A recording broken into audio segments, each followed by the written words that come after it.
Canaries. Who's going to win the grand final? It's a big afternoon ahead, so stay with us right here.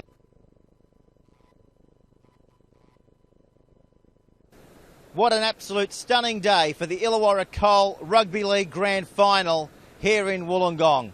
From the lighthouse to the mountain ranges to the BHP Steelworks, it is grand final day for the Illawarra Coal Rugby League. Well, hello everybody and welcome along to grand final day for the Illawarra Coal Rugby League. We have an absolute mouth-watering grand final. The Western Suburbs Devils are here and they are primed and prepped to take on the Dapto Canaries. Who's going to win the grand final? It's a big afternoon ahead, so stay with us right here on the home of Illawarra Rugby League, Bar TV Sports.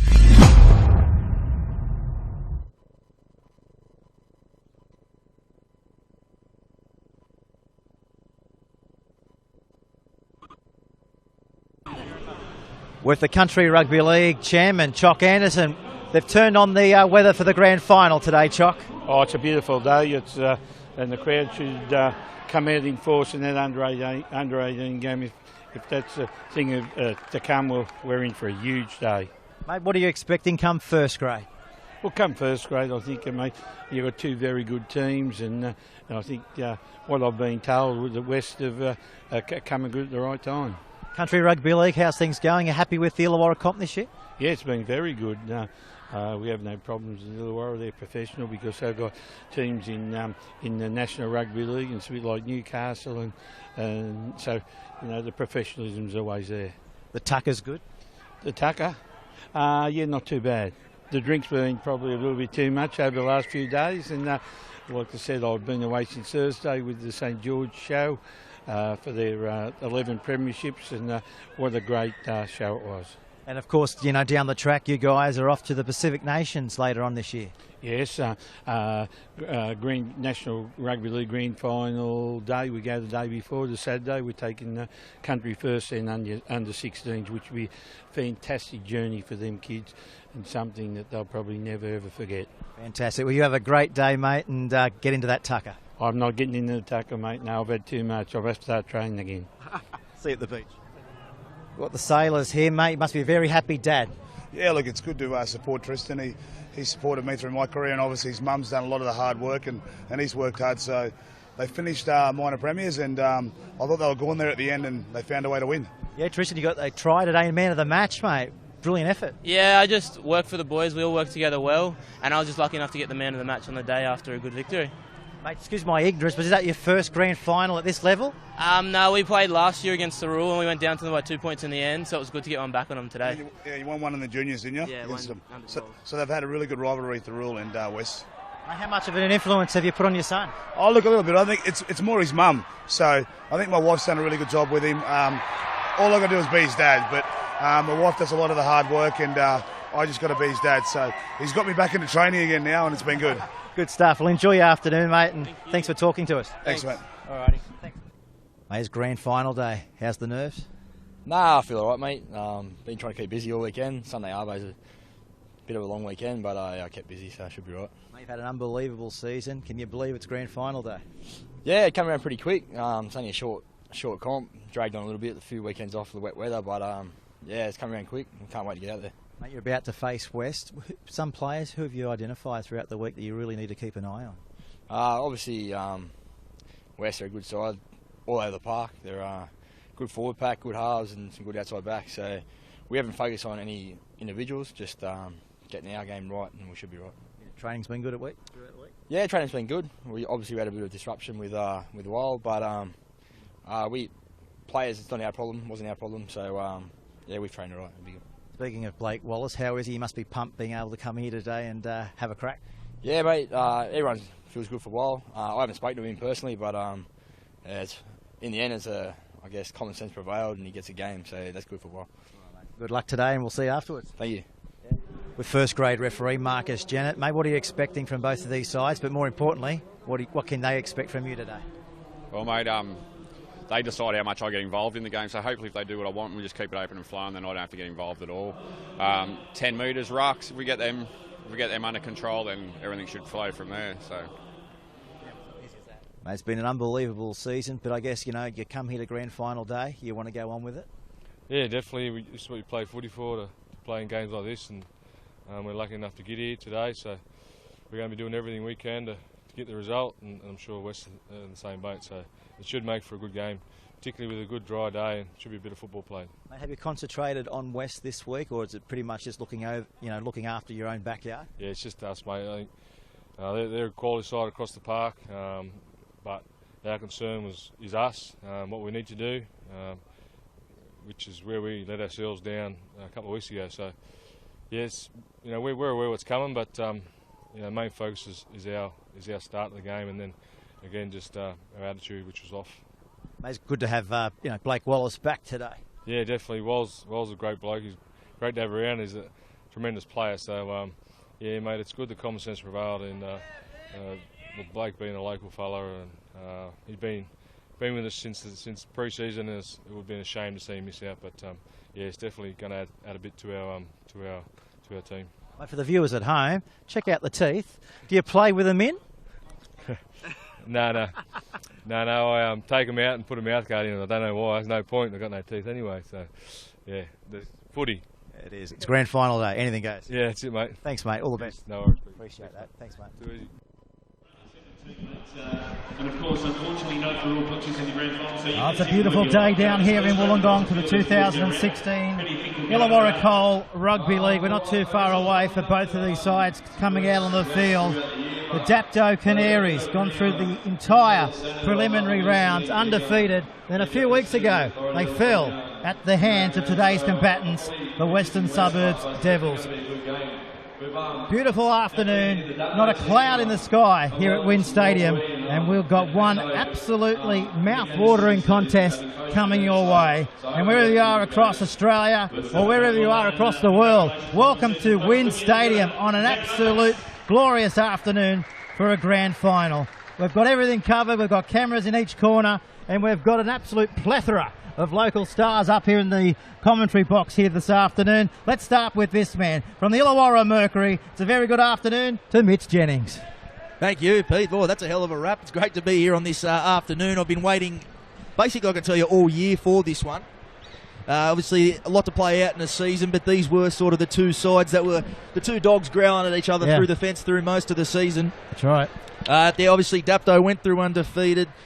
Probably had that glass shattered a couple of weeks ago in the major semi. It was a great game of football. I was out at that one. West were probably deservedly winners that day. There hadn't been much between these two sides all year. Really hard to pick a favourite. I can't remember a grand final that I've watched in recent memory at any level that is so evenly poised. I can't wait to see how this one plays out. Yeah, we're not too far away. 3:10 the kick-off here, and the crowd, well, that's building nicely. I'd say in a crowd in excess of maybe 5,000-6,000, Mitch, here today? You'd have to think so, yeah, the way it's filing in. Two very well-supported clubs. Dapto, of course, haven't won one since 2006. It's also 50 years since their breakthrough one in 1966. I spoke to a few old boys from that side earlier this year.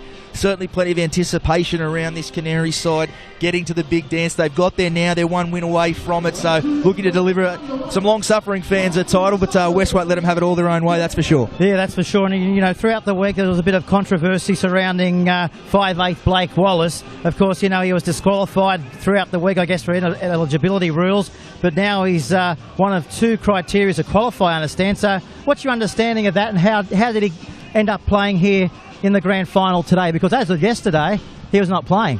Yeah, it was strange. As of sort of criteria, he met one of two criteria. There was a bit of confusion over which criteria he had to meet. He did fully meet one criteria. Obviously, the confusion coming from the fact he's also contracted to the Illawarra Cutters, has played for them this season. So he did meet the 3 of last 6 game requirements, but there's also a requirement for all players to play a minimum of 4 games. He fell short on that. Confusion over whether that was properly communicated. Obviously, they went as far as almost seeking a Supreme Court injunction on the decision to disqualify him this week, but in the end, they managed to appeal to the board of the Illawarra District Rugby League Football Club. The appeal's been upheld. I've got to say, I'm very glad that he's out here playing. He's not a Cutters player that's drifted back to a Coal League side, and they've tried to stack their side. He's Dapto through and through. His grandfather was part of the 1966 winning Dapto side. His father was also there when they won in 1994. Big inclusion for them. Obviously, Bo Henry is the man for this side, no doubt. But whenever Blake Wallace has played, they look a far better side. He plays on the left. He brings a bit of footy away from Bo Henry and Joel Reddy on that right edge. Brings big Keith Lulia into it. Massive, massive inclusion for them this afternoon. Okay, thanks very much, Mitch. Well, next to Mitch in our outside broadcast box here this afternoon, we're amongst the crowd here today. We've ditched the normal way of broadcasting here on Bar TV, and we've been elevated to the top of the grandstand. Sean Timmins is here with us. Good afternoon to you, Sean. Yeah, welcome, boys. What a day down here in the Gong. Outstanding weather. The hill's starting to get packed. It looks like it's getting a bit restless over there already, but this game should be a cracker. I watched the final the other week, and there wasn't much in it. For Dapto, I think it was probably the best thing for them. Took a little bit of pressure off them. They went undefeated, and I think that would probably do them the world of good to have that had that loss. But yeah, can't wait for today. And yeah, I'm on the Canaries, so let's hopefully I'd love to see the Canaries get up. We've got Michael Henderson, a teammate of mine. Played a lot of footy with him, and in both these sides, I think there's around 7 or 8 players with NRL experience behind them, so it'll be a quality game. Sean Timmins there in commentary this afternoon for the 2016 Illawarra Coal Rugby League Grand Final. Well, down on the touchline is this man, Luke Potter. Luke, good afternoon to you. Beautiful day to be on the sideline. Yeah, good afternoon, Pete. Good afternoon, boys. Yeah, it's absolutely glorious here this afternoon at Wynn Stadium. I've got myself a wonderful spot here on the touchline to take in what will be a wonderful game of football here this afternoon. It's currently 20 degrees here in Wollongong with a slight breeze from the east, northeast, just coming across the ground, and really looking forward to this game this afternoon. Luke, the ground's in picturesque condition, isn't it here? You know, justice to the curator. Yeah, we're very lucky down here in Wollongong, I guess, that we have such a wonderful surface here at Wynn Stadium. Doesn't get a lot of traffic, as we now know, with only the 4 home games for the Dragons during the regular season, so it's always looking a picture here at Wynn Stadium. Okay, Luke, we'll go down to you regularly thanks to our sponsor in 2016, Benedict Waste Recycling. And this afternoon, this match is thanks to topbetter.com.au. Get in the game with topbetter.com.au. Well, Mitch, I guess there's no love lost between these sides either today. No, not at all. These are 2 traditional heavyweight clubs. They don't like each other, and it's quite clear. It's often the way it's been throughout the history of this competition. West and Dapto, like I mentioned earlier on, the 2 big dogs been growling at each other through the fence all year. I think we all thought it could come down to grand final day and these 2 sides. There was nothing between them through the year, but I do know West were very frustrated at the losses they did suffer. One in the wet in round 2 to Dapto. That was a real tough one, that one, and Dapto got away with it. And there was another one where the return clash at Dapto. Dapto were up 24-0 that day. West came back to get to 24-all, and a Bo Henry field goal proved the difference. And I remember speaking to Coach Brett Kamali afterwards. He was absolutely filthy. So they were always hoping they'd get a bit of revenge. They got that in the in the major semi-final, and I agree with Timo. I think it's probably the best thing that could have happened for Dapto. That pressure of the undefeated tag has dropped off, and they haven't played a lot of footy heading into that either. So I think for both sides, West probably needed the week off. Obviously, a big injury to Daniel Holdsworth, the Willie or won't he over him playing. He was stretched off in that major semi. They probably needed the week off. They had a few battered bodies. They could build into that week well. Dapto hadn't had a lot of footy, so I think the extra game there against Helensburgh, and a tough one it was in the end, the scoreline probably not really reflecting that one. It's probably the part they would have liked to have taken into the grand final. So both sides probably evenly poised here going into this one. Yeah, and of course, you know, you've done plenty of stories throughout the week on this grand final in the Illawarra Mercury, but the one I really enjoyed was the West back rower, Kieran Rankmore. I mean, he was served a life ban in rugby league. What was it, after a junior rugby league game back in 2006? He appealed his life ban. That was, I believe, reduced to 4 years before his father requested a meeting with the CRL Southern manager, was it? And he's back in the game. Yeah, with our great Southern manager, Kevin Felgate, down here. I'll tell you what, it's what I love about Grand Final Week. No 2 players get to the Grand Final the same way. They all tread a different path to get to the big dance. You get the opportunity to speak to these guys. I spoke to some guys like Jason Raper this week from Dapto, Junior Vivai from West, like Kieran Rankmore. He was definitely a highlight, one of the great stories to write. He was sort of a bit lost in rugby league at that time. Under 16s game, he handed a life ban. He's the first to admit he probably wasn't headed down a very good path, but rugby league brought him back. He obviously played with Rilla in Group 7 as well. He came along, almost wasn't going to play this season. He ruptured his bicep last year, told West manager Pete McLeod he was going to not play this season. They talked him into it, and I'll tell you what, has been the form back rower of the second half of the competition. No frills, hard, and he's a big part of why West are here this afternoon. Now let's talk about the coach, Brett Camorley. What has he done for this side, the Devils? I think Brett Camorley, he set very high standards. He's a very measured character. I spoke to a few guys this week. Last year, there's a few survivors from the side last year. They got to the big dance and a bit of composure was probably lacking. I spoke to some guys, in particular Mitch Porter, who's a survivor of that side from the grand final last year, and he said mostly Noddy's composure really rubs off on him. Obviously, Jason Riles was his predecessor. He had this side in tip-top shape as well. They were probably that little bit more defensive under Riles. He focused a lot on the defence, and they really had to work hard for your points.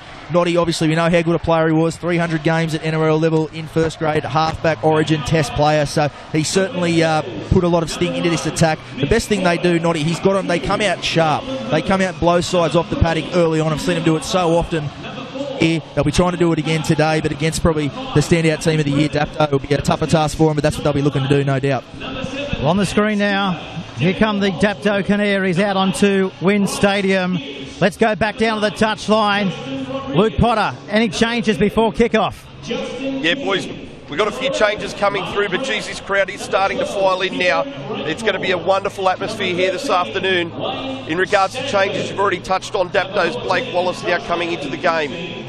For West, we look like losing a couple off the named program in Aaron Hirsch, Kieran Tranter and Luke McBridey. But outside of that, it should be as per your rugby league program.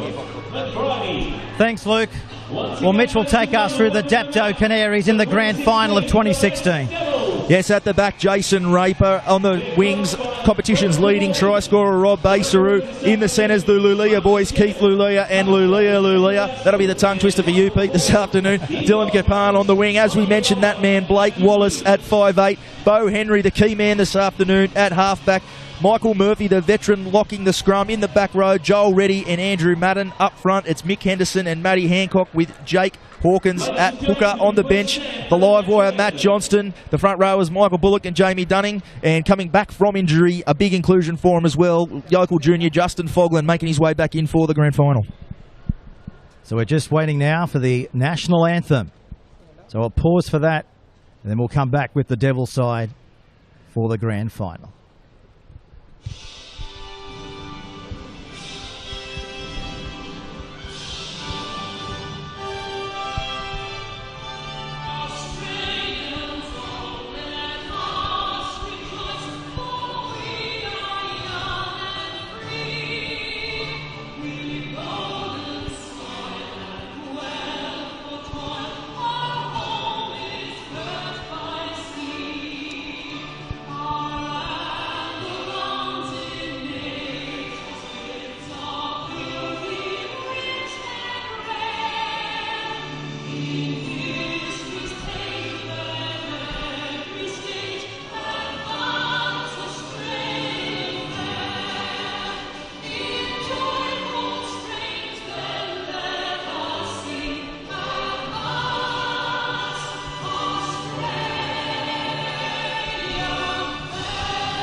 Oh, Julie Anthony and the national anthem.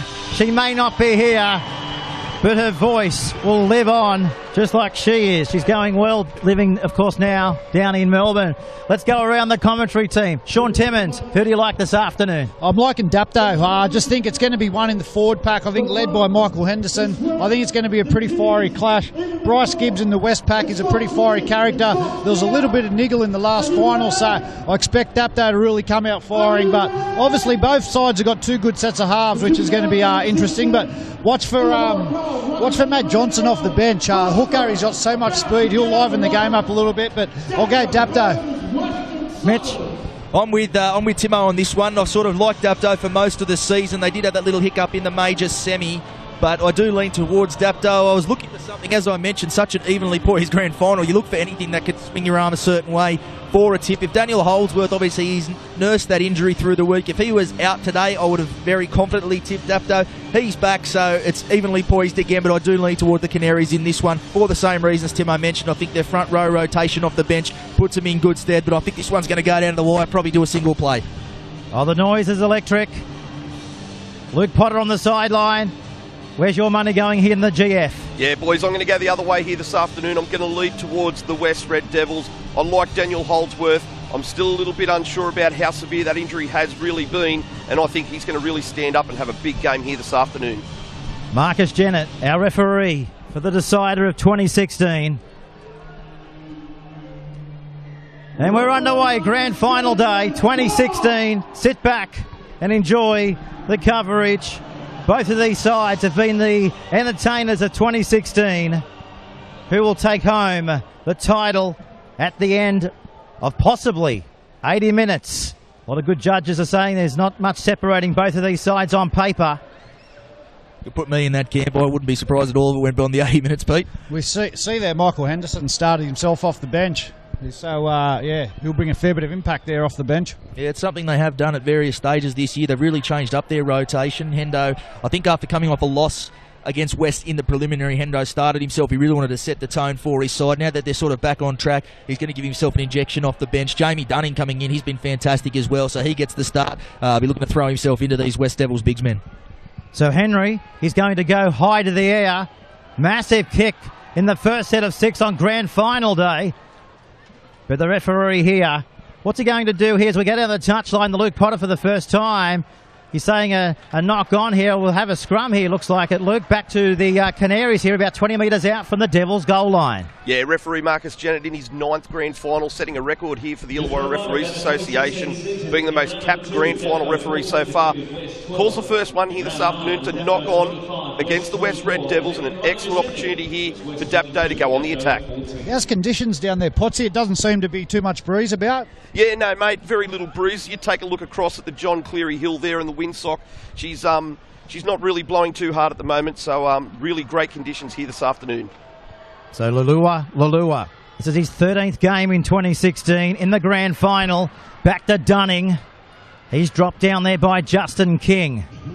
So the Canaries, first opportunity here on grand final day. Back to Hancock. Plays plenty of minutes, 4 tries in 2016. Back to Hawkins. He finds Henry. Out wider it comes. Out back through the back line. Wallace offloading to Lulia. Oh, he's close, Keith. He's about 2 metres out from the goal line. The Canaries. Back away now to Wallace. That's Murphy. He straightens the ship. Hawkins.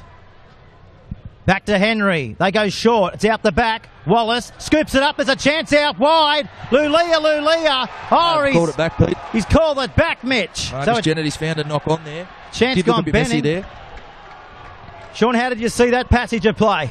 Yeah, it was a good bit of play there from the Canaries. Blake Wallace over there on the left side, but I thought he would have been done enough to get over them. But West scrambled defensively and forced the error.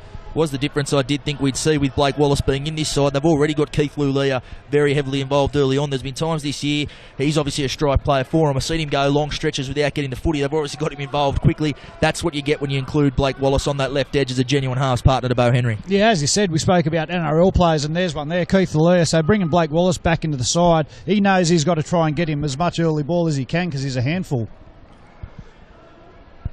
That's Wade Stanford. So opportunity now for the Devils. First time in the grand final. As we see Mullane takes the shot there. 28 metres away. They work the ocean side here. Oh, impact. Good shot, wasn't it? You could feel the impact there. Great contact. From Forglen, I think you'll find. Now back away now to Holdsworth. They're going to kick. They're going to chase as well. That's why he's offside. He's offside, is he? Yeah, they've got him. I think he just snuck a little bit through there. He is very quick, but he's not that quick, Junes. Let's go touchline to Luke Potter. Yeah, call from sideline official Andrew Astle there. Chasers were in front of the kicker, so they've pulled it back. Penalty to Dapto. But as Timo mentioned earlier, Michael Henderson putting himself on the bench. I'm actually sitting right next to the Dapto bench at the moment, and I'll tell you what, Hendo's struggling at the moment. He's up and down off his chair. So both of these sides, they've had early opportunities. Come away with 0 points as Dunning now hits it up to the 40-metre line. Who wants it this time? They turn it back on the inside, and that's Hancock. He's been pushed sideways. Plays the ball, comes back there now to Hawkins. He fires it away to Dunning. So they've taken it over the Devils' half by a couple of metres. Back to Henry. Looking around for Lulia.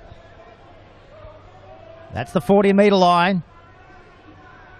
Plays it back down to Joel Reddy. Really tough, great defender with good technique and style, but he's lost the football here. And the Devils here capitalise, Mitch, and they're back out to their own 40-metre line. Yeah, he just tried to push that pass there, Reddy. He's had some good support outside him. They do link well together on that edge. And perhaps early on, and maybe one you should tuck under the arm. Michael Henderson might be looking to get some kicks on the end of those sets. They've handed ball back a little bit meekly there, so West on the attack. Yeah, especially at this time of the game. Obviously, you want to get through your sets and get a good kick and put it down in the corner. So, yeah, Coach Michael Henderson wouldn't be happy with that, especially coming from an experienced player like Joel Reddy. But, yeah, West's on the attack here now in their attacking zone. So Stanford here, taken down there by 3 Canaries. One of them there was Forglin. Comes back to the left. Holdsworth takes it on himself.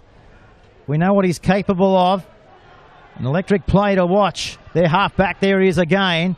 Taking him on again. Back to King. He offloads. Mullane. Quick hands. There's the support again. Back to King. Last tackle, though. Let's go touchline to Luke Potter. Backer comes now to the Canaries. 2 out from their own line. Yeah, nice attacking set there from West. Got themselves back down the other end of the field and just tackled short of the line to turn the ball over to Dapto. Still no changes yet in the match with the interchange. Benches still as per program. I think Nottie would be filthy with that, to be honest. It was a good set for them, but they didn't get the kick on the end of it. That's their absolute bread and butter. That's how they work Dapto over in the major semi-final. Holdsworth and Jai Mullane, both great kicking game, can really build pressure. They just ground Dapto into the ground with their short kicking game in that semi, but they didn't even get to a kick at the end of that set, though. I do see DJ, he's moving around there pretty unhampered by that ankle injury. I tell you what, the way I spoke to him through the week, he was just about thinking I'm going to have to wheel him in on a gurney, but he looks pretty good out there, so maybe he was being a little bit cagey. Good kick, splits the fullback and the winger. It's heading towards touch, and it found touch there, Sean, 10 metres out from the Devils' goal line. Yeah, that's what they'll be looking for early on in this game, just trying to kick corners. They're going to slow the play the ball down. He's found touch there, so good kick.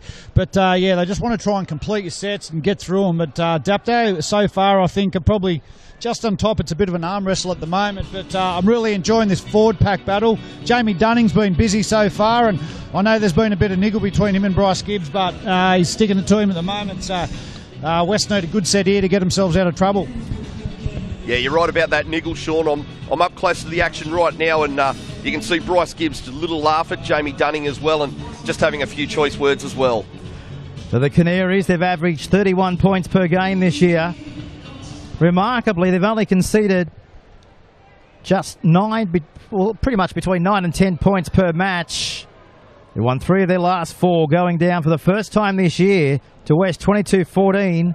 Well, last week, Dapto knocked out the Tigers by 26-6 in the final. This is what you want in the grand final, forcing the error. Good opportunity to put down a scrum here, Mitch. They're going to go on the attack here. The Canaries 30 metres out. Yeah, Lockie Hurst, he's been great for West this year, but a bit of a forgettable moment there. You mentioned the stats there. Dapto definitely have been the best defensive side this year, without a doubt. I watch a lot of Illawarra Coal League footy, and they do just make you work so hard for your points. That's what they'll be looking to do here this afternoon. As you see early on here, Henry out off the scrum, be looking to get Lulia involved. They have a great combination on this right edge. Loves to just throw an out ball for Lulia, give him plenty of space, give him time to work. That's what they're trying to do here, I imagine, though they go left. So 8 minutes gone. Keith Lulia, 6 tries this year, personal tally of 24 points. He's played 13 matches. This is his 14th in the grand final. Back there now to Murphy. He takes the line on. Still going. Wrapped up there by Stanford. They're spread to the right, but they come the left. Back there now to Wallace. Can he get it back? He can't. He'll be pivotal in the next play coming up here shortly. There he is again right now. He spins it to the right. That's Henry. He gets it away. And the 12 is within that is Joel Reddy. And Reddy's wrapped up there from Holdsworth. They're 20 metres in from the western touchline. Hawkins. He's got the ball. Comes back to Henry. He takes him on. Henry. He gets down low and scores the first try. The first try on grand final day. And Bo Henry, that's his 9th try for the season. Yeah, he done well there, Bowie. It wasn't the greatest set. They didn't throw too much at him. The shape on this right side wasn't real good, but obviously Bowie Henry took him on at the end and done well to get over the try line. Yeah, you do forget he is a half, but you stand up close to him. He's built like a back rower. He's a big, strong man. If you do get the one tackle on him, he's every chance of beating him. We just mentioned he does like to go to Lulia on his outside a lot. It looked like that's where the defence was looking. They all shifted that way. Opened the space back up on the middle. Great try there to Bo Henry, and they draw first blood. Let's go touchline to Luke Potter. Oh, the pressure, it was mounting, and they've just cracked there, the Devils, Luke. Yeah, it was. We saw Bo Henry come around to the right side of the field, call the ball, spins at the line and forces his way over to score the first points here this afternoon at Wynn Stadium. And as mentioned in the pre-game, it's going to be a massive battle between these two halves, Henry and Holdsworth. Yeah, as Mitch was saying before, Bo Henry is a big boy. He can pass and he's got a great kicking game, but for Dapto to win this game, you want him running the ball. The more he runs the ball, the more dangerous they're going to be. And I'll tell you who does a great job for him is Mick Murphy at the back. He takes a lot of pressure off both halves. He does a lot of that work in the middle, but they've got a good setup between them. But I'd love to see Bo Ryan run that ball a bit more. Yeah, indeed. Mick Murphy to me is the absolute key. He's up to the key for Dapto and Mick Murphy for me. I mean, this is a match so evenly poised. You've got great halves, great forward packs, strike weapons. For me, Mick Murphy's ball-playing ability in the middle is the point of difference. He's probably the Paul McGregor medal favourite this well. Mick Murphy's been absolutely outstanding for Dapto. Dapto win this, I'm sure he'll have plenty to say about it. So Bo Henry, Dapto's leading point scorer in 2016. In the competition by a fair margin. By a fair margin, yeah. Let's go touchline again. Luke Potter, the crowd. It is sensational here today. I think the officials will be happy with it. Oh, they'd be over the moon. Chris Bannerman, boss of the Illawarra Coal League, will be very impressed with the crowd. Two great supported clubs in Collegians and in West and Dapto, and they're certainly well supported here this afternoon with the crowd rolling out. And what better thing to do on a Sunday afternoon than to get on the hill and watch some rugby league? Yeah, it's a great wrap for the Illawarra Coal League and what they do, Chris Bannerman. Look at the day. It's an outstanding day. I think they've even picked the weather for it. We've got a nice crowd on the hill. Two good clubs going at it. So well done to Illawarra Coal League. And getting in contact with us here in the commentary box today via Twitter. Hashtag Bar TV Sports. You got a question for the commentary team. So that's Hancock on the Devils' 40-metre line. They're going to kick off the boot of Wallace. Can they defuse it at the back? Juggled there by Porter. Loves to make ground up the middle. Mitch Porter, speedy, plenty of points in him. Very talented fullback. I've been impressed with him. I watched him play for the Cutters a few times throughout the year, and he's been very strong, so I'm sure in this he's going to be very dangerous for West Devils today. I wrote during the week, he's a big inclusion for him. He's probably, I said last week on the call, at risk of putting the commentator's curse on him, if you had someone in this competition that you wanted kicking for your house, you'd want it to be Mitch Porter. We mentioned Bo Henry, the leading point scorer this year. Mitch Porter, two-time leading point scorer in the Illawarra Coal League with 170 points, which puts him about 30 clear of Bo Henry this year. That's how lethal he can be. Split his time between West and the Cutters this year, so he'll surrender that title, but certainly will be a key man for West here this afternoon. That's Marty Cramp. Strong defensively. This is his 10th game in the Illawarra Coal this year. It's a wonky old kick. It might be effective. Oh, yes, it is. That's their fullback, Jason Raper. What a story. Jason Raper, of course, he played here for Helensburgh last year, won the premiership. He's going for his second consecutive grand final here today with the Canaries. So they're trying to come outside their own 20-metre line here. And this is Bo Saru. Possesses all the skills, doesn't he, Mitch, that makes a quality winger? Yeah, absolutely. He's the leading try scorer in the competition for a reason too. He's obviously big, strong, and hard to handle. But I'll tell you what, he has scored plenty of tries on this right edge, usually benefiting from the work of Bo Henry. But his real value to the side does come like he did just there, coming out from his own end. He's just an absolute handful to tackle, really draws in the defenders, and that's where I think his value has been for Dapto this season. What about the size of him? He's got some quads on him. You wouldn't want to be that other winger with him coming straight, eh? Yeah, Kane Brennan, I love his work cut out for him this afternoon. A fair winger himself though, Kane.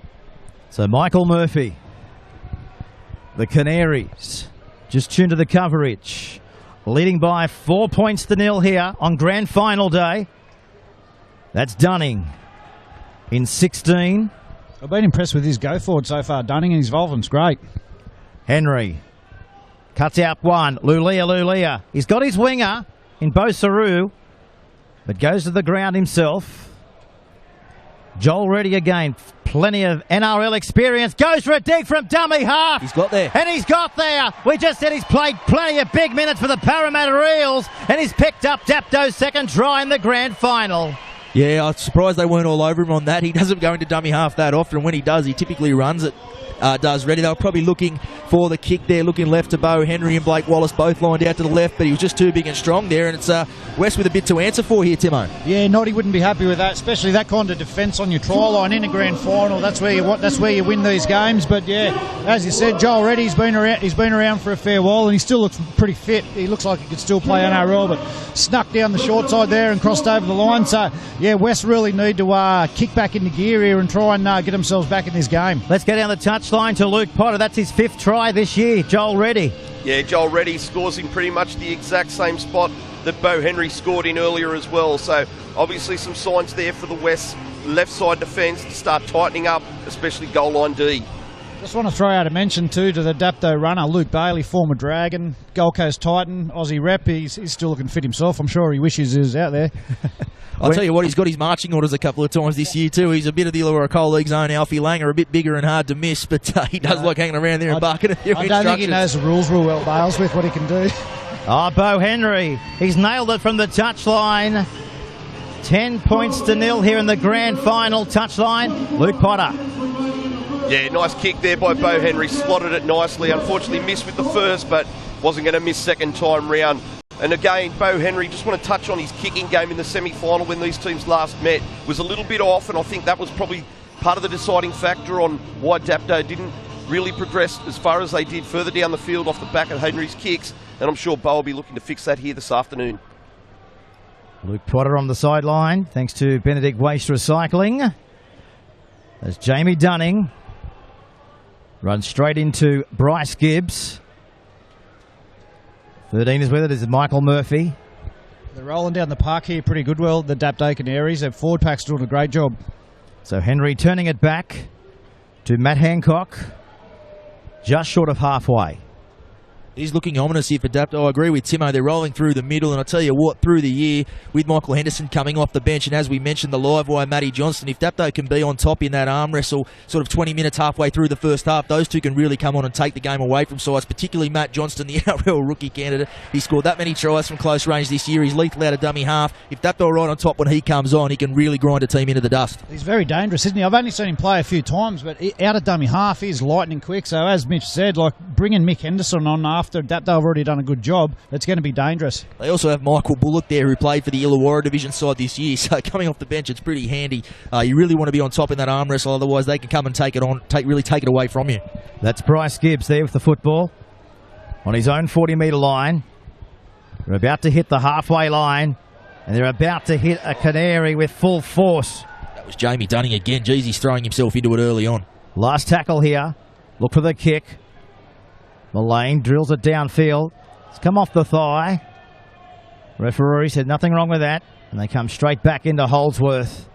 And they combine and bring him down just outside their own 20-metre line here. As we see Bo Saru. Scored more than 15 tries this year in the Illawarra Coal Rugby League, as we see Raper. An electric running from the back. Picked up 7 tries himself this season. This is Lulia. That's the 30-metre line here. Grand final day. Thanks for tuning in to Bar TV Sports. Now this is Keith Lulia. Hits the 20-metre line. Held in the tackle. Back to Henry. There's the high kick. Looking for Bo Saru. Didn't quite go to him, but comes back there now to Henry. Does a complete 360 there, the number 7. He's pivotal. He's nuggety. He loves to run. He loves to throw, but this time he's thrown into a devil. And they've come away with it, Mitch. 10 out from their own line. Yeah, Wade Stanford, he must have kicked the call there for Bowie. I saw Rob Baseru. He was actually down. He looked like he was a bit down. He couldn't be there for the second kick. Bowie Henry came over. He looked to roll one through and saw that Baseru was laid out on the ground. So sort of came to naught there from Dapto, but more pressure again. They're really putting this pressure on West. It's up to them to respond at this point, I think. Luke Potter's on the sideline. What's happening downstairs, Luke? Yeah, we've got our first interchange just happened. Dunning off, Bullock on, and referee Marcus Jennett's just called time out for a little bit of a blood bin check. It's interesting from here, Potsy. It looks like adrenaline might have got him through the start, but I'm just noticing DJ Holdsworth. Looks like he might be hobbling a little bit on that ankle. How does he look like he's moving to you from down there close to the action? Yeah, funny you mentioned that. I was just looking at him earlier, and he was moving quite nicely at the start of the game, stepping off that leg and moving okay. But yeah, he looks to maybe slowed down a little bit now. This will be interesting, just leading into half-time. Both sides have made a few changes here, and West really need to try and stop this go forward of Dapto. Dapto, we spoke about it a bit earlier, just rolling through that middle quite easy. So West, hopefully a few fresh legs on there, might try and ruffle the game up a bit. That's right, West have made a change. King is off, Laurie is on. So Holdsworth, he's going to go high to the air. They're coming through.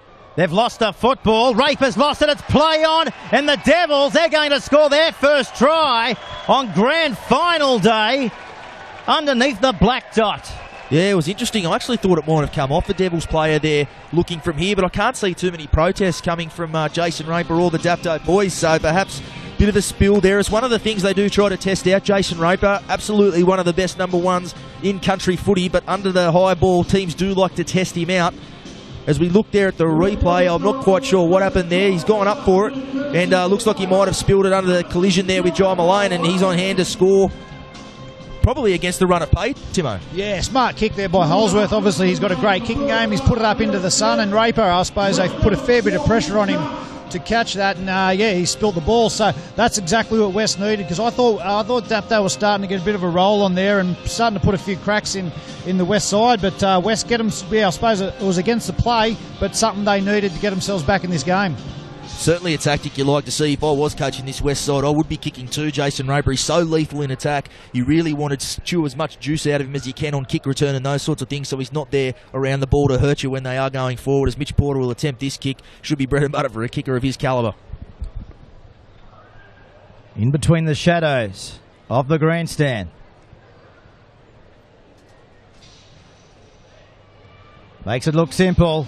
They converted the try of Mullane. So we've got a ball game here in the grand final. The Canaries still up by 10 points to 6. 4-point ball game. Let's go back downstairs. Here's Luke Potter. Yeah, nice try, nice hit back there from the West Red Devils. Jai Mullane just picking up the scraps there off a nicely weighted and nicely positioned Daniel Holdsworth bomb to cross the stripe and get the West Red Devils their first points for the afternoon. So Sunday afternoon football coming out of Wollongong, Sean. Oh, how good. You can't beat Sunday afternoon footy here in the Gong. We've got the beach in the background. Sure, the crowd over there having a ball, and we've got a game on our hands. It's 10-6. Any side can win, but really enjoying this battle so far. Was our referee today, Marcus Jeanette. Touch judges Andrew Still and Michael Ford. We've also got a pair of in-goal touch judges as well in the grand final. Dylan Laurie bobbled that one there. He's just come on the field. Almost a forgettable first touch, but he managed to reel it in. He can be big for them. I thought he was very good starting the match against Dapto in the major semi-final. Really got his side going forward. After they've been under the pump a little bit here, you'd expect him to try to wrest a bit of momentum back for his side. Yeah, he's had a couple of years out of the game for a few obvious reasons, but yeah, I'm sure he's going to be a big bonus for this West side coming off the bench too. So Vai there, he was looking around for a Devil, but a Canary was just, I guess, they're in pursuit. And time off here, so we've stopped the clock with 18 minutes remaining here in the first half. I didn't really see what happened there, Potsy. Did we see what happened to Bowie Henry down there? He's grabbing his neck. Yeah, mate, it's happened right in front of me. It's nothing. They've just landed on top. He got caught up in the tackle a little bit and just try and buy a little bit of time. Thanks, Potsy. Now Bo Saru hits the 40-metre line. So the pendulum, it's swinging backwards and forwards as the Canaries there. That was flat to Hancock. Down to the 30-metre line in the afternoon sun. Here on the south coast, the Illawarra Coal Rugby League Grand Final. Dapto leading by 10 points to 6 here. There's trouble. Big trouble if it's Murphy. He's a key man for him, as we mentioned earlier on. He's played the ball. It's going to be play on, but he is tough as a $2 steak. Mick Murphy, it'll be a lot to keep him out. As Kapan goes away down the left edge. He's got there, I think. Oh, Kapan!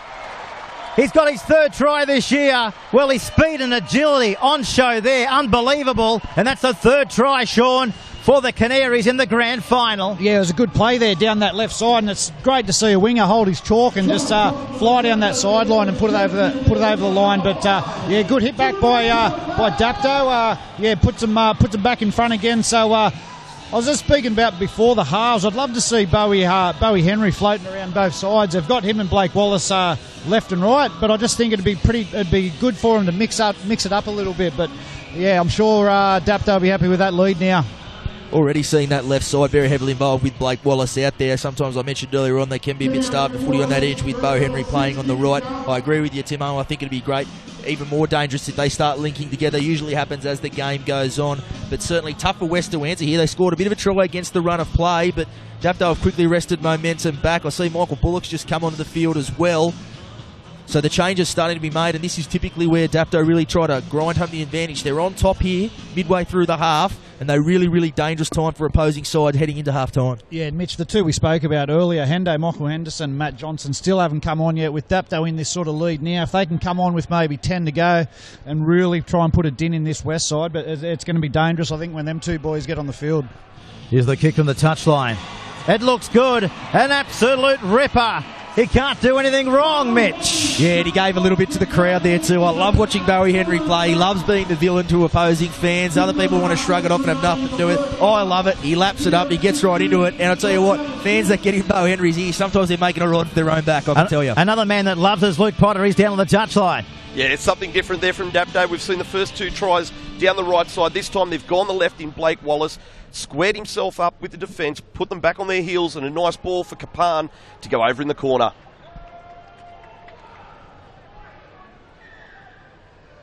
Referee here.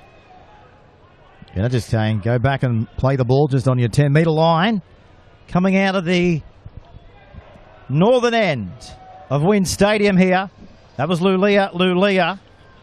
Now to Michael Murphy. As we said, he's been in blockbuster form for the Canaries. If you're watching our coverage from outside of the Illawarra, the Dapto Canaries finished first place on the competition ladder. Went through the entire season undefeated up until a fortnight ago where they fell victim to the Devils. But a lot of people are saying that the hit out last week might do them the world of good as the kick goes downfield. Let's see what they can do here from the back. That's Porter. He's been picked up there by Bo Saru, and he's been driven halfway back to Canberra. Yeah, great defence there from Dapto. I agree with you, Peter. It's like the set that come through. That extra game really seems to have helped Dapto because they've really hit the ground running. If anything, West looked like they might have missed the jump slightly, which can happen when you have a week off. You want to work into the game. Against a side like Dapto, they don't give you that chance to just work your way into the game. You've got to be on from the start, as Dapto have been so far this afternoon. We just see a couple of changes there. Bryce Gibbs has had his first break. Not sure who's gone on for him. Yeah, got that for you now, Timo. Josh Daly has gone on in the hooking role to replace Rodriguez, and Daniel Zohar is replacing Gibbs. Now, watch Daniel Zohar. He's great working through that middle third. He's got the ball now. We saw an excellent performance by him the last week in the semi-final against Dapto. Really worked hard through that middle third, found his front, and really created a lot of momentum for the Red Devils. So Holdsworth sending it short to Rankmore. What a story, Rankmore. Gave away rugby league, but he loved it so much, he had to be back into it. Where was he from, Mitch? Is he a Warilla local, or that's where he played before here, wasn't he? Yeah, he's a Warilla boy. He'd been down there on the south coast. He, as we mentioned in the story I told with him this week, he drifted in and out of the game a little bit, but the game always brought him back. He started making some Group 7 sides, and it was a personal approach actually from former coach Jason Riles that brought him over to West. It was a bit of a false start last year, but been certainly outstanding for them this year under Brett Kamali. Oh, great positional play by Joel Reddy there. Luke down on the touchline. If he wasn't there, might have been a different story. Touch judges in too. Yeah, that's right, boys. Touch judge Andrew Astle on to report the man that you're just speaking of, Kieran Rankmore. He's dropped in on top of the Dapto player. Usually fair game, if you ask me. He was on the ground. He wasn't held. I don't know what they're coming in to pay a penalty here. We're playing rugby league, aren't we? Yeah, I think Rankmore's give him a fair bit, but obviously he wasn't tackled, so he can do what he likes. But yeah, he was a bit over-aggressive, but it's the way we love the game. It's a big piggyback. It's a big penalty to give away 5 metres out from Dapto's own line. They had him on the rack there. They haven't had much chances down this end. They're really going to make Dapto work their way out of their own end. They're going to get the piggyback now. And trust me, Bo Henry, if you're giving him too many opportunities, he can chew up a lot with these touch-finding kicks. You may find them starting their set up over the 40 here. Yeah, it's a good little piggyback there, as you said, for Dapto. But yeah, we'll get a set start here, and we'll see Dapto try and roll down the park. So 12 minutes remaining on the clock. That's the second rower in 12. Joel Reddy already picked up a try here on grand final day for the Canaries. Who wants to take it forward now? Back to Hancock again in 10. Matt Johnson on the NRL rookie. There he is, the live wire. We've spoken about him already before he's even been on the paddock. It'll watch him to run through the middle. He really test out these West forwards who've done a lot of defensive work. There are some fresh men on there. As we see Raper doing exactly that from dummy half. Looks around, finds support too. They love hitting the line, and they love going through the line. Not on that occasion. Back to Henry. He's going to kick. Where's Bosaru? Bosaru's coming through. Now they've lost the ball. They've coughed it up, the Devils. Let's go touchline to Luke Potter. Yeah, great kick, and I can see why that winger for West was very nervous. It was a big, huge Bosaru just charging downfield straight at the winger, and he spilled his lollies. Okay, Brennan, that's what you call a brain explosion, I think. I don't know why he passed it to his centre there, but yeah, probably it was a little bit of a brain explosion, that one. Absolutely. Had Bosaru bearing down him. He'd actually streaked Bosaru and actually got to the football. Bosaru would overrun it. He had a bit of space, and he's just put it straight into Mitch Porter's breadbasket. He had no chance of catching it, and now they're right under pressure again. So scrum packing, as you can see, 10 metres away. That's Johnson from dummy half. He'll be hard to stop from there. He's over. That's the fourth try in the grand final, and we haven't even had half time. What about his pace? We all spoke about him early on. He's come on. He's only just come on and nearly made a half break, and then picked the ball up from the back of the scrum there and just darted too quickly away and beat the West defenders. He's got some real toe. Oh, there's no doubt, having watched the football I've watched all year, he is the most dangerous player in the competition, 10 metres out from an opposition line. He scored so many tries from close range this year. Chalk, another one up there. Probably a little trick shot too. He did it from the back of the scrum. They probably weren't expecting him to run from there. Caught them napping, and he's gone straight across, and plenty to do now before the halftime break. Still 10 minutes to go here. Dapto can really drive home this advantage with a bit of time to work. Yeah, Wade Stanford tried to get him, but he couldn't. He went down too low. And the fourth try for Dapto on grand final day, and they're up by 20 points to 6 with a kick to come from that man on screen, Bo Henry. Yeah, that's made it quite a challenge now for West to try and get back in this game. Obviously 10 to go. West will be looking to be the next on the scoreboard, otherwise it could get a little bit ugly. But yeah, Dapto doing a great job at the moment, and we spoke about Johnson before, and West are going to have to watch him in this last 10 minutes. Oh, Henry converts. Outstanding kicking game, outstanding leadership, absolutely brilliant from Bo Henry. Let's go back down to the touchline. What's happening downstairs, Luke? Yeah, boys, as you expertly mentioned, it was that Matt Johnson flying out of dummy half, and it certainly needs to ring alarm bells for the marker defence for West. When you see Johnson go to dummy half, you need to be on your toes and ready. He is just explosive. So Sunday afternoon, Rugby League Grand Final day. And Rob Bosaru with the ball again. Out to the 20-metre line. 22 plays 6 in the Grand Final of 2016. After enjoying the coverage, Luke Potter on the sideline. We've got Sean Timmins and Mitch Jennings from the Illawarra Mercury, Fairfax Media Publication. The sports journalist in the broadcasts outside box today. Read about it. The mayor of Wollongong, Big Mitch he is. But we see here Dapto now starting to look pretty dangerous. Matty Johnson out of dummy half. Jason Raper, the former Helensburgh Tiger, really starting to get in and around the dummy half too, and getting some good yards up the middle. Ooh, I tell you what, Laurie cleaned up Bo Henry there. He's got Matt Hancock in his grill about it as well. I think he wasn't late, but it looked like he might have chopped the legs, but it's going to be play on. Probably fair enough. You get the front rower. When you run that far, you really want to make sure you get that shot on. He's got away with one there.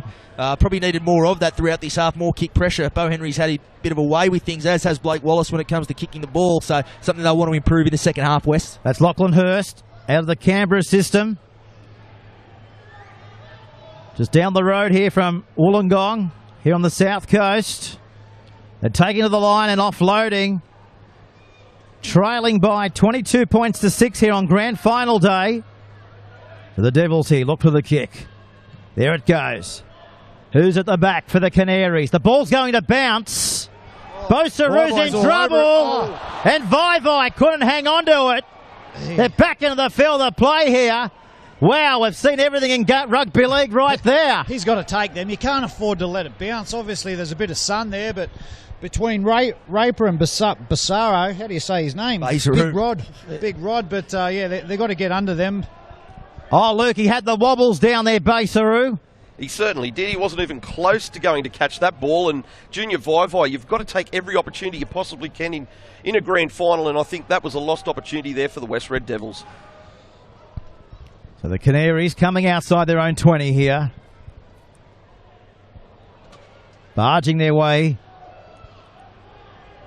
to the line, only inches in front of them, which is the 20. That's Dunning on the ball. Been outstanding, Jamie Dunning. He's on for his second stint. How good's he been, Timo? He really set the tone early on, and now he's back for his second stint and still throwing it into him. Yeah, as he said, that was his first hit up in this second stint. It was it was run with real intent, and I was real impressed with how he went in the first half. He was probably the main reason of Dapto's go forward. So still got Michael Henderson to get on there, and yeah, look for him to really put the nail in the coffin here. It is interesting. He did pick up an injury, Hendo, in the preliminary final last week. He looked in all sorts at the time. He popped a bit of a rib injury and a bit of a neck problem, so he was in a bit of dire straits. He was always going to play, as tough as he is, but I think he's taken the opportunity with his side going so well without him to just hold himself back as long as he can. Yeah, he's a tough character, Hendo, and I know he did have a bit of rib cartilage damage. I don't know whether he got needled up or got a bit of painkiller for it, but I'm sure now with the score like this, he'll probably hold off until he really needs to inject himself. So Mick Henderson, captain coach. Mitch, what's the story about Henderson's teeth, mate? Yeah, they've been long gone, I think. It's very interesting. He's obviously a businessman around town now too. I heard a very funny story the other day. He was off to meet a couple of clients, and it was his lovely wife had to ring him and say, "Come back, mate, you've left your teeth at home." So he was about to try to schmooze a few clients to get a few new accounts, and he was going to do it without a peg in his gum. So talking about his Barry Beath, I've had his teeth in my schooner before. He's known to take him out every now and then and just drop him in someone's schooner. As the Devils here hit the 40-metre line. It was funny earlier this year. Jason Raper actually lost a few of his teeth in the round 2 clash with Western. I remember sitting there on the sideline like Potsy is doing for us today, and Michael Henderson ran down to the sideline and said, "Don't worry, mate, there's only a couple of minutes left," without a peg in his home gum. So I don't know how much confidence that gave Rapes about carrying on. But he whacked the teeth back in, proposed to his lovely fiancée a couple of days later on, and playing very well here today as well, Rapes. So Cramp will play it just in from touch. The former Tiger. It must have been a big call for him after winning the comp last year, being a local junior from Helensburgh, to make the move down here for Dapto, Mitch. Yeah, it was. I remember speaking to him at the start of the year, and it wasn't just any old Tigers junior. We all know in this local competition what the Tigers did go through. They lost a couple. That group was a really tight-knit group. They went through a lot of heartbreak before they did break through last year. He took the opportunity. He'd been there for 5 years. He wanted a bit of a new challenge. He wanted a bit of a new change of scenery. Obviously, a lot of new faces coming into this Dapto side. So he has ventured this way, and yeah, a rare chance to go back-to-back premierships with 2 different clubs. And probably better in the pay pocket too. Just a little bit. Blake Wallace just on his own side of 40. Auglin about to hit the halfway line here. Murphy. Lulia. Inside the Devils' half. They work the hillside. Starting to see both halves, as we spoke about before. Bo Henry and Blakey Wallace starting to There's trouble for Henry, I think, Sean, as the kick goes in towards the 10-metre line. Oh, that's confidence. That's Porter. But Bo Henry is down on his back here on the 40-metre line. Let's go touchline. He's in all sorts of trouble, Luke. Yeah, he's in a lot of trouble here, Bo Henry. He copped a shot. He went straight to the line. And he's running straight off. He copped a big shot to the ribs. Coming across the cover here now. He'll need to, too. He's just coming into shot there, but he's coming off the field any moment now. He is in agony, absolute agony and pain, but he's staying out there. That's a testament to his character. There is 3 minutes to the break. I'm sure they'll be trying to see if he can hold on so they don't have to chew up an interchange. He's hanging on there. It's not the first time he's been knocked after kicking or passing this afternoon. Obviously, that was something on the tip sheet for the Devils, and they didn't miss him there. Yeah, I think they're really trying to put a bit of pressure on him if we can get him out of this game, but yeah, he seems to be in a fair bit of trouble. They need to come to the commentary side. This is the way they come. Mullane, will he kick? He does. He's looking out here for Brennan. They come down with it. There's still a chance. Vaivai. No try. No, they've called it back. They've called it back. Let's go down the touchline to Luke Potter. Yeah, well, it's something that's happened a long way back in play because, again, it's touch judge Andrew Astle standing back on the 20-metre line. Him and referee Janet will now meet. And we'll just see if we can try and work out what the decision is here. but it's going to have to go. It's a forward pass. He's obviously called a forward pass earlier that hasn't been picked up by referee Jennett. So it came before the kicker, obviously, ruling there. We're just going to see if we can pick up a replay of that. We'll roll the replay from here, and we'll come back to the live action as it unfolds. Here it is here, boys. Let's have a look.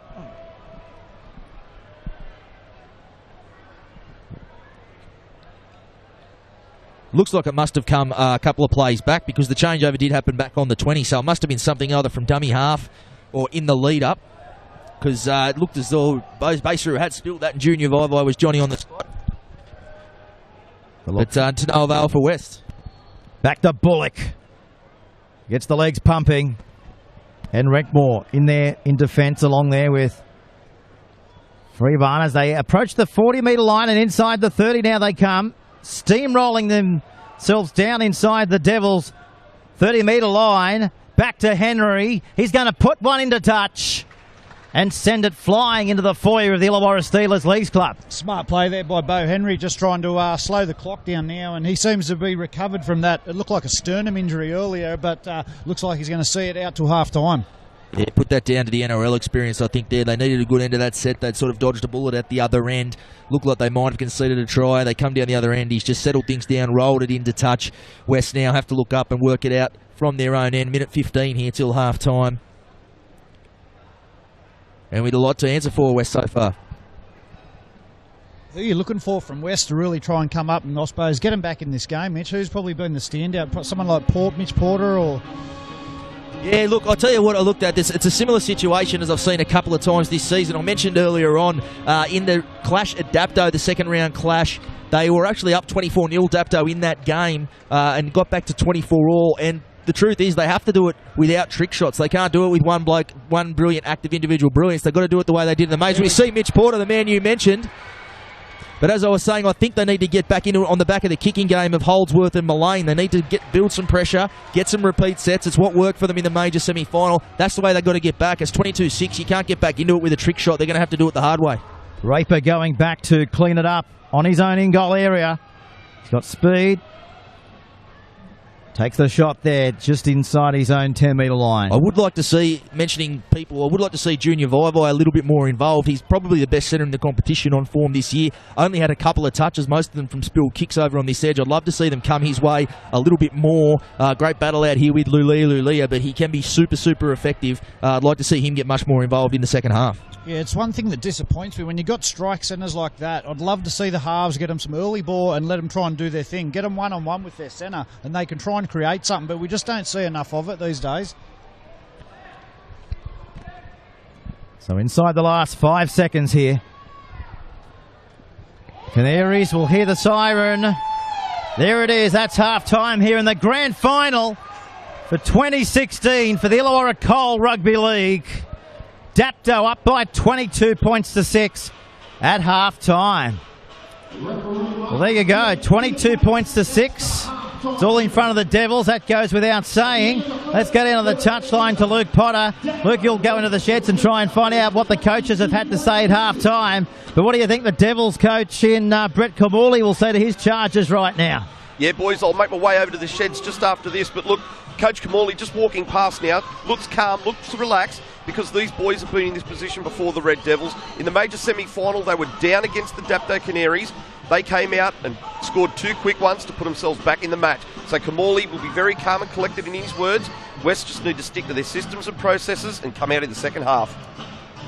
Mitch, what do you think Henderson will be saying to his charges? Like I mentioned, I'll tell you what, one of the first things he'll mention will be that game in Dapto. They were up 24-0 that day, got back to 24-all, needed a field goal to win that one. I'm sure that'll be high on the list of memory, but I think it'll be more of the same. His forwards came out. Jamie Dunning, as we mentioned, was outstanding, as was Michael Bullock off the bench. Matt Hancock, he's been able to hold himself back. I think it'll be more of the same. He goes, we're up 22-6. There's a full half of football to play. We don't need trick shots. We don't need anything fancy. We just need to roll through our sets, complete, and if we got that, 40 minutes until we lift that trophy. Sean, from a player's point of view, mate, what's going through your mind right now, leading by 22 points to 6?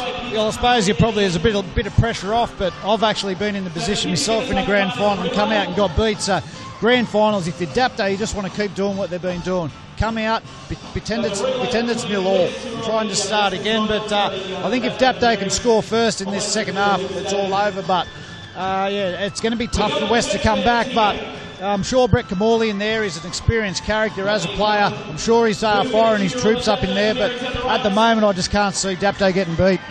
Well, that's the thing, I guess, Mitch. You know, the Devils, they've had their opportunities, but the class of the Canaries, it's in full show. Yeah, it has. They missed the jump a little bit, West. Dapto got on top of them. They spent the rest of that half really chasing their trail, trying to wrest a bit of momentum back. I think the answer for them, as I touched on earlier, it's 22-6. They're not going to be able to come out and just do it with trick shots, even though they've got some class players. They can do that sort of thing. They're going to need to get back into it the hard way. It's going to be, they were down 14-4, so in a pretty similar position in the major semi-final. The way they came out, they built some pressure. They got lots of repeat sets. They made Dapto kick some line dropouts, come out of their own end, and eventually that pressure told. They've got a bit more to do in this half, capable of doing it with the players they have in their lineup. But that'll be the message from me. We can't do this with shortcuts. We're going to have to do it the hard way. It's going to take a full 40 minutes to get back on top. You know, and they've kept the likes of Mitch Porter. I mean, I guess he was one of the keys to victory, I guess, and it could well still be. You know, a game of rugby league can change in a blink of an eye, especially in a grand final.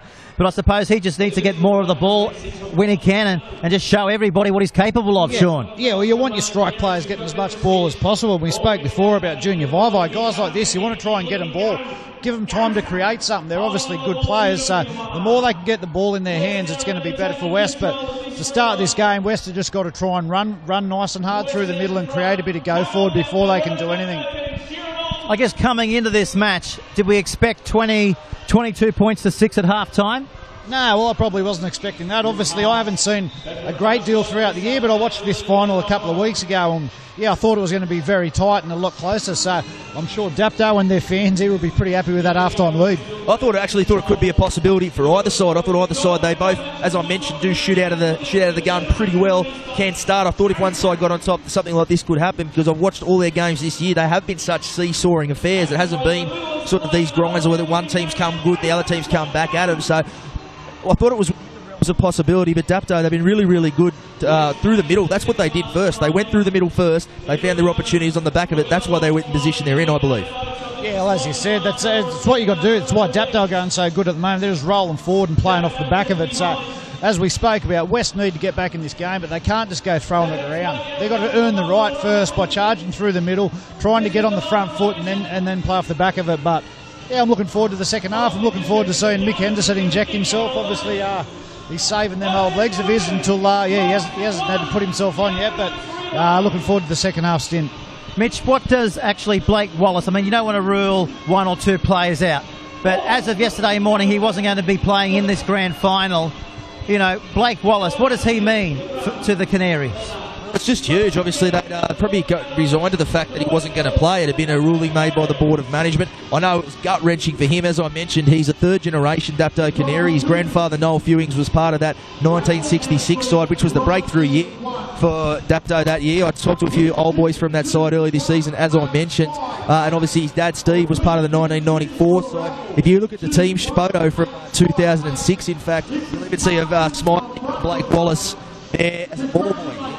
So he's Dapto through and through, and so they would have been resigned if he wasn't going to play. He was gutted. They were obviously going to fight every way they could and end up being a successful appeal. He's out there, and as I mentioned, such a big inclusion because we might just such change a big microphones. Yeah, was Mary McGregor would have been in that 2006 side when Dapto won the comp. I think back in the day, Mary went back to his local club, the Canaries, and had a run. I'm sure Mary played in that 2006 winning side. Might have had something to do with it. I saw it was obviously Justin Holbrook was the captain coach at that time, so it's been a little while between drinks for Dapto. Obviously 10 years, a few omens for them. Obviously they won in 2006, they won in 76, they won in 1966, so 2016 it seems to be the year of the Canary. Of course, Jason Raper. Mate, what's the backstory? I mean, Raper, of course, he played for Helensburgh last year. Did he just want to change in 2016? Look, for the most part, there are all sorts of considerations. You know, they've been through a lot there at Helensburgh. Obviously, he ended up playing a little bit on the wing last year with country incumbent fullback Wayne Bremner at the back. He overcame a lot. He had a jaw shattered early on in that season. He came back to win with Helensburgh. It was really important to him that he did get the win with Helensburgh. But there was a few players, as happens at this level grand final, a few players go their separate ways after a grand final when you achieve something like that. Obviously, Blake Phillips, he was a key member of Helensburgh. He played the Collegians this year. So a few guys moving on. It was a tough decision. He described it to me at the time as probably the toughest decision he's made in his life, but he came across to Dapto. It was a new challenge to establish himself in a new side.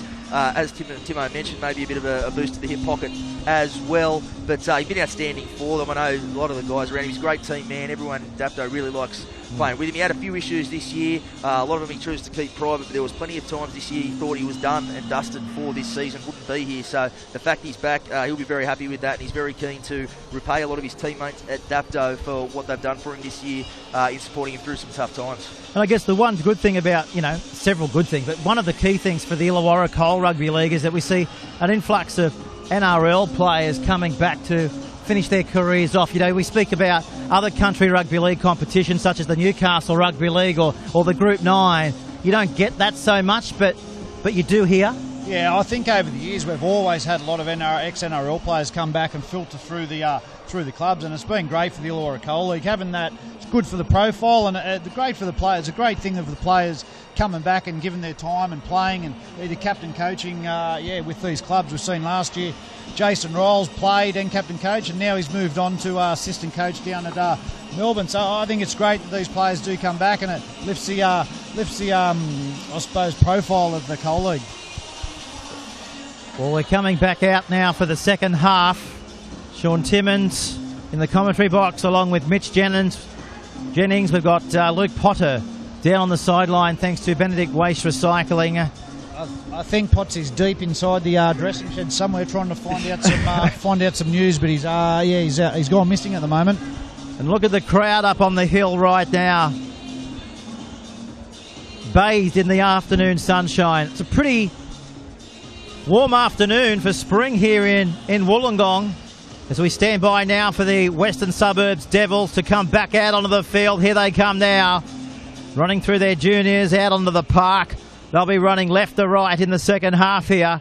Well, it's all in front of them, 22-6. Obviously the start really important for West here. They really have to get on the front foot quickly. They've got this big deficit to overturn. As I've touched on, it can't be done quickly. They're going to have to take the full 40 minutes probably to reel it in. You're going to need pretty much everything's going to need to go right for them. They can't afford to hand any possession back to Dapto, because you've got to think 1 or 2 4-pointers for Dapto pretty much push this game to bed early in this half if they can get across. Yeah, for sure. West really need to come out with some intent. I think if West are any chance, we'll see in this first few minutes whether they're going to be any chance. They need to come out real aggressive and get in the faces of Dapto. But as you said, I think if Dapto can score earlier here, I just think it's too far out of reach for West. Sean Timmins in the box. 40 down, 40 to go. Who will be premiers in 2016 in the Illawarra Coal Rugby League? We're about to find out. Second half. The Illawarra Coal Rugby League on the home. Looking at Brett Kamal, he's come out here. He's still looking pretty composed, the veteran, known for his composure. Yeah, obviously he's a experienced character. I'm sure deep down he's a little bit worried, but he's showing a bit of a brave face at the moment. Good carry there from Laurie. There you go. So the tone's been set early on. They want to complete this set, get out of trouble, and start putting some pressure back on Dapto, you'd think. So the Devils starting the second half strong, as you'd expect. Full gas in their cylinders. They're about to hit the halfway line, and that's Vai. Good to see. We mentioned some guys have been a bit starved of footy. So first set, they've gone that way and got Vai involved early on. He's the type of guy you really need to get involved. He can be lethal. 15 tries in 10 games this year. He's been outstanding. Hopefully they get the football to him a bit more through this second half. Yeah, that's, as we spoke about, that's a good first set from West. They've really come out, run with a bit of intent. They're going to hopefully get a good kick on the end of it for them. That's Marty Cramp. We'll go to touchline shortly to Luke Potter to see what the coaches had to say at half-time. Mullane goes high to the air. This will test them out there. Test them all right. They've lost it. Penalty, though, here, Mitch. maybe a chase to take it in. I think it's they're going to keep going back that way to Baser. I mentioned he's a powerhouse and a try-scoring freak. If there is one question mark over him, it is his prowess under the high ball. We've seen that a couple of times. I think that's the third one we've seen him make a little bit of a meal of. So imagine it won't be the last time West go that way in this half. So that's Zohar. Right on the Canaries line. They'll go themselves. Feinted a pass there to Mullane. He'll probably come into the action any moment. No, they cut out him. They go the other way. Laurie is with it. Understand he was ousted from the Dragons a few years ago. Might come back and touch on that shortly. So we see now Holdsworth out the back door. Mullane, they're getting closer. That could be the first try of the second half for the Devils. Well, we said they're about to come back into it. They had to quickly. And Luke Potter, they sure have. Yeah, they certainly have, Pete. And it was Coach Brett Kamali at half-time saying to his troops that we need to fix our attitude and get in the grind. And this is exactly what Coach Kamali would have been asking for, to hit straight back after half-time and score just as they did in their major semi-final. Yeah, it's exactly what we spoke about, Potsy, before. We needed West. We were going to see how they were going to come out in this second half, but they've really run with intent in that first set of 6 and end up scoring a good try. So it's exactly what West, and as you said, Noddy would have wanted them to do, to hit back, and that just gives them a little bit of a buzz and it'll put a bit of a spring in their step and get them right back in this game. It is early points, and it just puts that little bit of doubt in Dapto's mind. They probably would have gone in really on a high into half-time, thinking, okay, we just got to go through the motions to win this. All of a sudden, you come back and hit back at them straight away, and you're sitting behind the stick saying, these guys aren't going to go away. It's up to us to respond here. If West can hold on to the football and build a bit of momentum, those doubts will probably start creeping into Dapto's mind, I think. Yeah, for sure. We've seen in the other 2 lower grade grand finals too. You've got to play for the full 80. We've seen the last run, West won nearly on the bell. So this Dapto side really need to keep revving up the ante and play for that full 80. Otherwise, West have got some players in here that can score points. So I'm sure now after that try, they're going to have a bit of a sniff. So Porter, he's just sprayed the right-hand side of the goalpost here, so no change. Call that a belated commentator's curse. I gave him a rap before the game, and now he's missed what is by his standards an absolute... So 12-point margin here. Thanks to Top Better getting the game with Top Better. topbetter.com.au. Benedict Waste Recycling and Cornelius Crump, the new most exotic drink in town. The raspberry goes quite well. Might have to get on that myself after this one, I think. Cornelius Crump, Cornelius Crump, I haven't heard of that one. I need to know what it's like. We'll introduce you to it in about 42 minutes. That's Laurie hitting it up. Let's go touchline again. Here's Luke Potter. Yeah, boys, and from the Dapto room at half-time, Coach Michael Henderson said we need to have the same intensity that we just had in that first half. He'll be a little bit disappointed with those early points scored, but he did say to the boys, a 40-minute effort now will get us the premiership for 2016. Thanks, Luke. As the Devils here about to hit the halfway line and beyond. Down to the 40-metre line here. So it's been all them in the opening stages of the second half as Mullane goes himself. Wrapped up there by Wallace. Last tackle now. Here comes the kick. Holdsworth. Up into the afternoon setting sun. And coming down. Brilliant take by the Canaries at the back there, Mitch. Yeah, Jason Raper. I was just mentioning that, there is a bit of a question mark on it, but he just got up really high, never took his eyes off that one and brought it down. You know what? I don't think Dapto will be too surprised that West have come back at him here. I'm sure Michael Henderson and some of the veterans in this Dapto side, they're smart enough and been around long enough to know that at some stage momentum was going to go back towards West. It was going to go away from them. They wouldn't have expected West to come out and lie down. So be looking for him to respond here. Their first real set with the football. It's still for them all to do. I don't think they'll be feeling too much under the pump yet just by that one try coming back. And Mitch Jennings there from the Illawarra Mercury. Read about it in tomorrow's Mercury. And no doubt online later tonight. Absolutely. You'll be up all night, will you? Thanks for the plug. Mitch? Yeah, absolutely. Tireless worker I am behind the desk. You won't see me at Steelers or anything afterwards, I can guarantee. If you need a hand, I'll give you a hand, mate. I'm pretty good on the computer, typing things. I do need the odd spell check from now and then. So. That's Brennan coming in off the wing. Now to Hurst in jersey number 2. Young Gung, their winger out there in Hurst. Zohar. Just short of 40. They're going to run. Now they'll throw. Now they'll chance their luck. Brennan down there.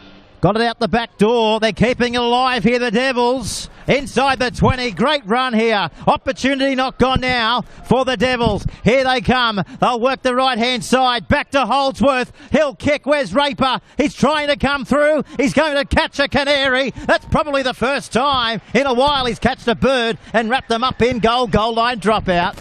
Yeah, they're building some pressure there nicely now. West have scored that early try straight after the second half, and now they've just put one in goal for a repeat set. Good kick by Holdsworth, but starting to build a bit of pressure on the Dapto Canaries now. Oh, this game's coming alive. Let's go touchline, Luke Potter.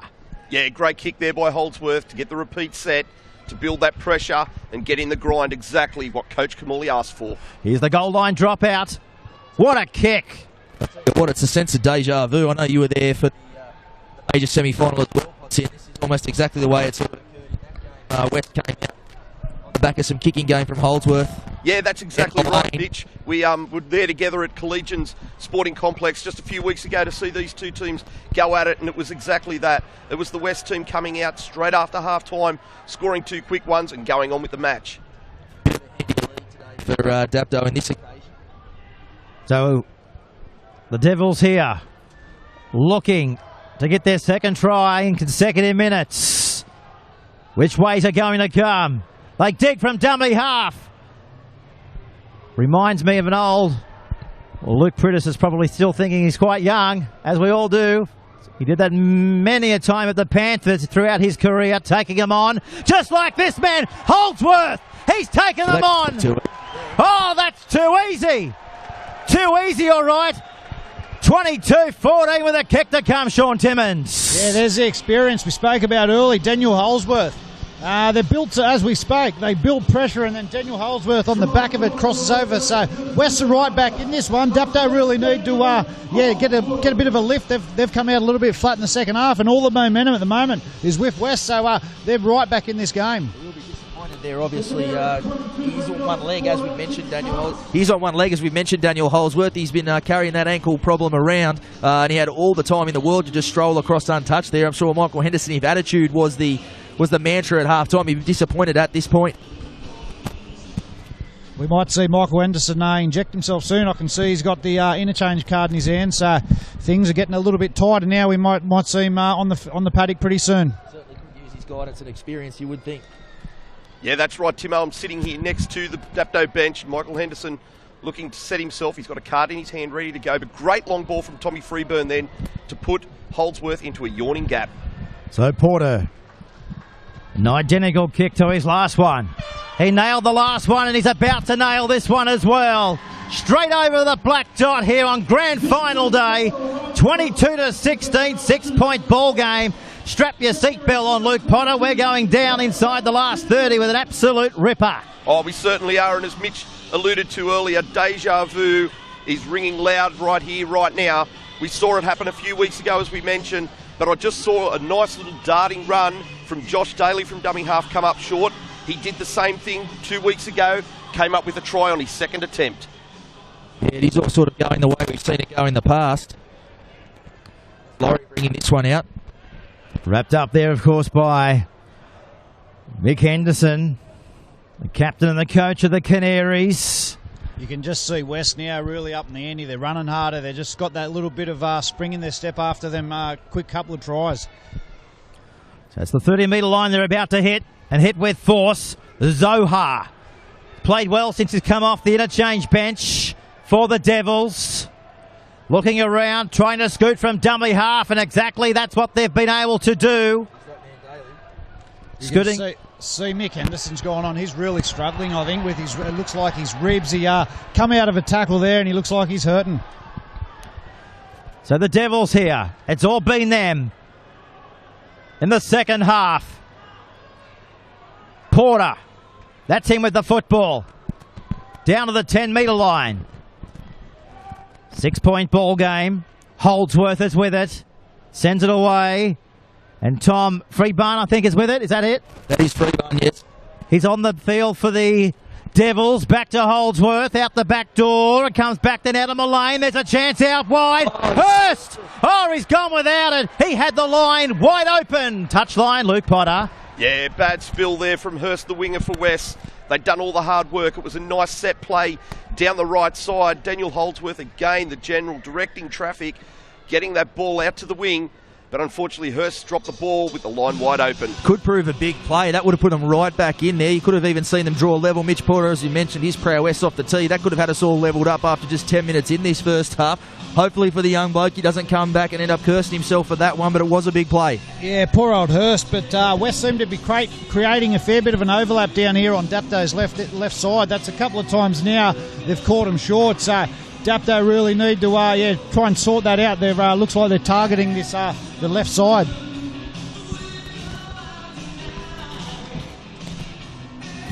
So live around Australia on the Bar TV Sports Network.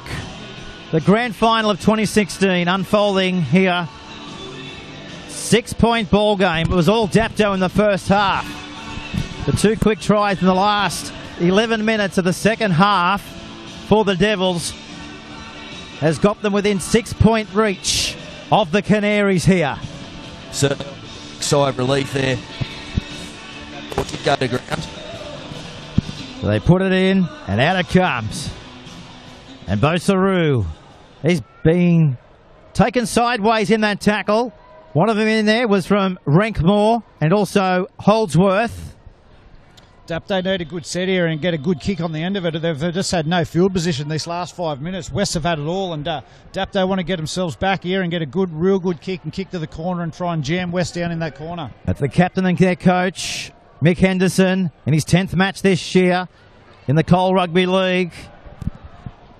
There's a penalty. Let's go touchline right on halfway, Mick. Luke Potter. Yeah, penalty there from referee Marcus Jennett. Just a little too long in the play of the ball for his liking. Dapto jag themselves a penalty, and they certainly needed that. They've spent a lot of time on their own goal line. Bo Henry now looking for touch on this eastern side of the field. Yeah, good kick for touch. He's found touch there, around 40 metres away from the Devils' goal line. So they take the tap and run onto it.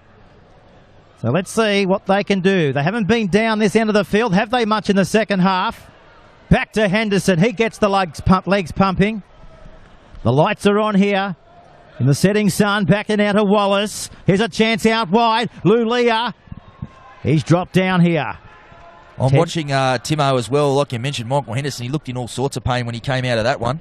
Yeah, he doesn't look real comfortable, Hendo. Obviously, we spoke about it before. I think rib cartilage, and there's nothing worse than rib cartilage, but it looks like he's trying to battle on, but he doesn't look real comfortable, but he's a tough boy. He'll try and hang in there. Yeah, he is tough as they come. Hendo, we mentioned that he even lost a few teeth along the way. That's not the best kick. Lachlan Hurst will just stick that out of the air. I don't think even Kapan was expecting that one either. So a few things are going awry here for Dapto. They're going to need some big plays here to try to wrest momentum back their way, I think. Yeah, as you spoke about before, Dapto, they finally got a bit of field position, but they really needed to get a bit of a better kick on the end of it, I think, and try and create a bit of try and pressure for them. But West now getting themselves out of trouble, and yeah, they'll try and get themselves back in this game with another try. As we said, only 6 points in it. Here goes Porter. He is a man to watch, Mitchy Porter. He can sniff out an opportunity, and he really likes to test the big man out through the middle. Obviously, mentioned earlier, Timo, been outstanding for the Illawarra Cutters in the Intrust Super Premiership. Yeah, although I've only seen him play once or twice, but I've seen him play for the Cutters, and he was outstanding. And he's a pretty big boy at bringing the ball back at fullback. There's a collision. Good take there by Dapto like winger. Marcus Jennett's level John Mullane, one or the other. Comes off second best there, Mullane, in a collision with a referee. Geez, that'll reduce his status in the dressing room. Surely, Potsy on the sideline. Will he get suspended, Potsy, for touch?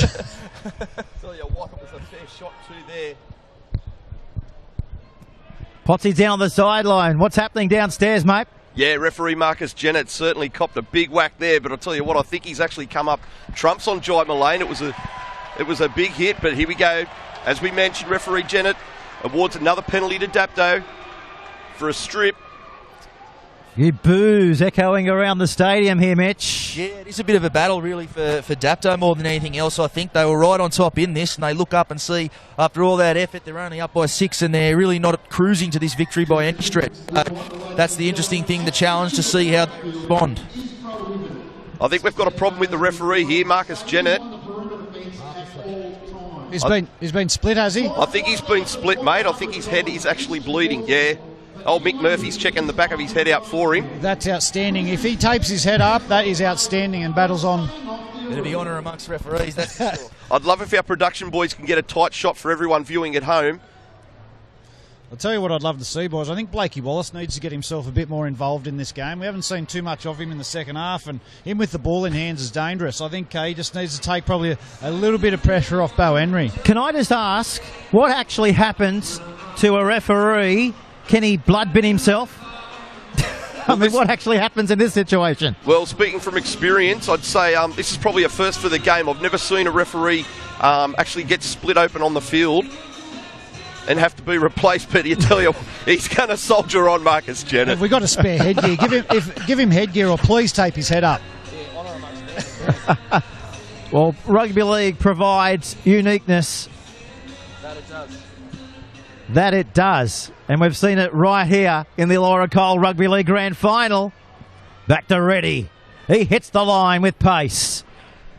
He's got a try next to his name. The former Parramatta Eel in Joel Reddy. Out the back now to Wallace. He goes short. That's Madden. Hard-hitting second rower. It's big and strong and always willing for work. Back to Murphy. Turns it away. Back to Henderson. Slow play the ball. That's Hawkins. Finding Wallace. He takes it on. Got a ball out the back. Madden. Madden's got there. Madden has scored the try off the back of the bloke that only went into the game in the morning, Blake Wallace. Yeah, we just spoke about Blakey Wallace, Mitch. I said I'd like to see him a bit more involved in there. Yeah, he took him on and got a nice ball away on the inside for a try. Most dangerous when he runs the ball, Blake Wallace. He's got a lethal running game. He plays for the Cutters, sort of in around the halves, in and hooker, can really probe in around the big men there. He let the ball go a fair bit early on in that first half. Good to see him tuck the ball under there. He is a very dangerous ball runner. Andrew Madden there in support, and I'll tell you what, didn't Dapto need that? Things would just look like they were starting to get away from them. Big hit back there in the form of Andrew Madden. Yeah, that's a big play for Dapto. As you said, all the momentum seemed to be shifted to West. West were travelling along pretty nice there, but yeah, it was a good set. And as we spoke, yeah, Blakey Wallace took him on. I love seeing these halves run the ball, and there was good support on the inside, so it just takes a little bit of pressure off Dapto at the moment.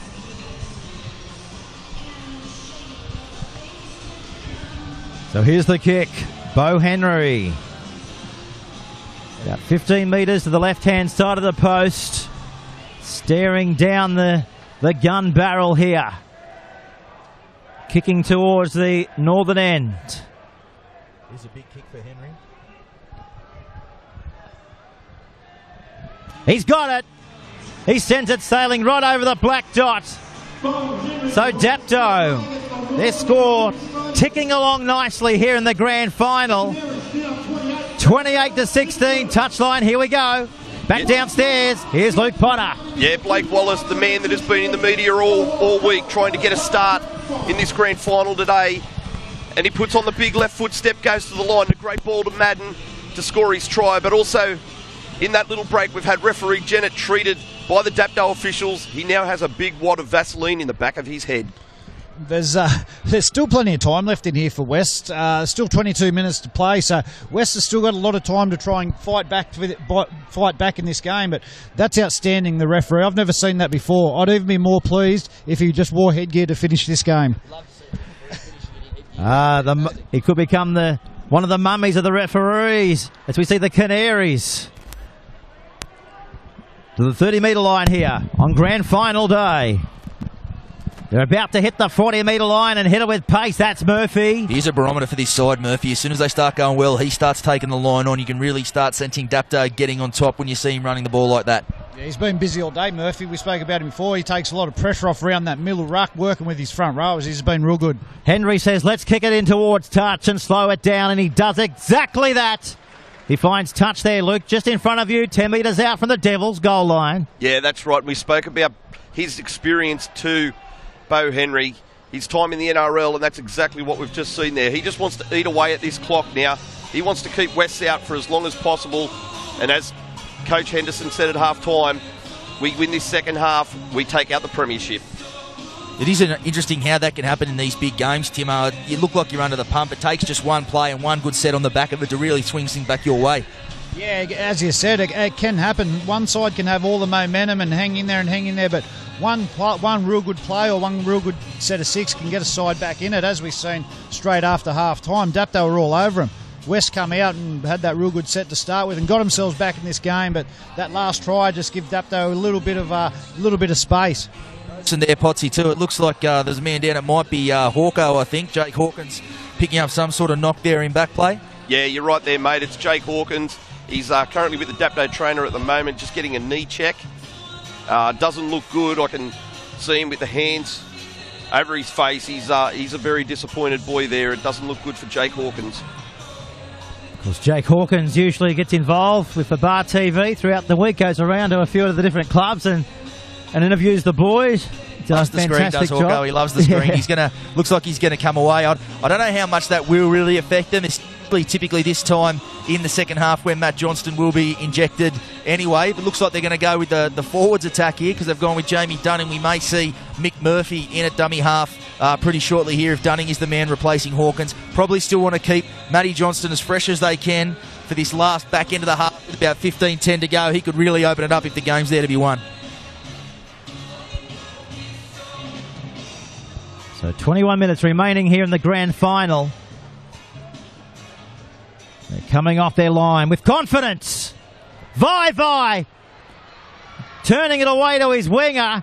And they're out to the 30-metre line. Well, that was confidence there, Mitch. Yeah, the guys you want to get involved, as we've mentioned, Vai and Kate Brennan. Obviously, he's played plenty in the Intrust Super Premiership as well, has Brennan. And Vai, well, one of the first genuine NYC superstars of the game when that competition went national back in 2008 and 2009. Trying to fight his way back to the NRL. Had a good chat with him this week, actually. Junior Vai. His cousin is obviously, as we've mentioned on Bar TV in the past, Dwayne The Rock Johnson. Yeah. He's a cousin he's lent off for some advice at some time, so tough times is what he's bounced back from. He's looking to do that for his side this afternoon as Stampin pokes his head through the other side. Just outside the 22. Back it comes this time now to Holdsworth. He takes the line on out the back door to Mullen. He puts in a kick, Mullane. Oh, they've cleaned it up at the back well there, Raper. I really don't think that was the option there for Mullane. It wasn't the last tackle. He usually takes the right ones, does Mullane and Holdsworth, but maybe got a little bit too excited there, rolled that in and ended up handing possession back over to the Canaries. Yeah, I think if he had his time again, he would have played out the whole set. But that last set before, when they shifted at West, giving Vai some early ball, that's what I like to see. Someone like that, get him early ball and give him a chance to have a crack at his opposition centre. But the more he gets the ball, it's going to be more dangerous to West. They need to get themselves up. They need to be the next to score. 12-point ball game here in the grand final. Henderson hits the 30-metre line. They'll need a good kick here. From inside the 40 there as well, Henry. Oh, nice take by Porter. Makes it look easy. Does make it look easy. And he's got meterage in front of him too, Mitch, and takes it out towards the 40-metre line here. So, though, from Henry, even though it was a good take there from Porter, he got to the kick. He kicked from inside 40, turned some of these West guys around. They're back at the halfway now, but probably a good end to the set there from Henry. Not forthcoming of a penalty. The Devils boys, they wanted one there. Didn't come.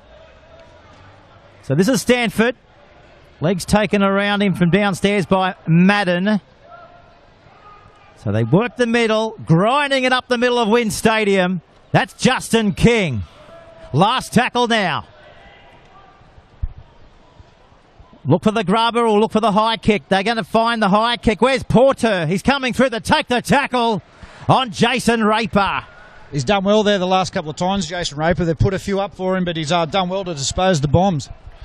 Really needed it too. They've been at key moments. Raper, he's come through with the big play there for his side. They were right under the pump both times. He's managed to defuse the situation, put his side back on the attack as Kapan brings it out, doing the hard work through the middle. I think they're going to need to look to this now, Dapto. They've done plenty of hard work in defence. They'll be looking to some of these back five, the likes of Baseru, Kapan, maybe the Lulia boys to get in there and get a carry. It was Henderson leading the way forward again.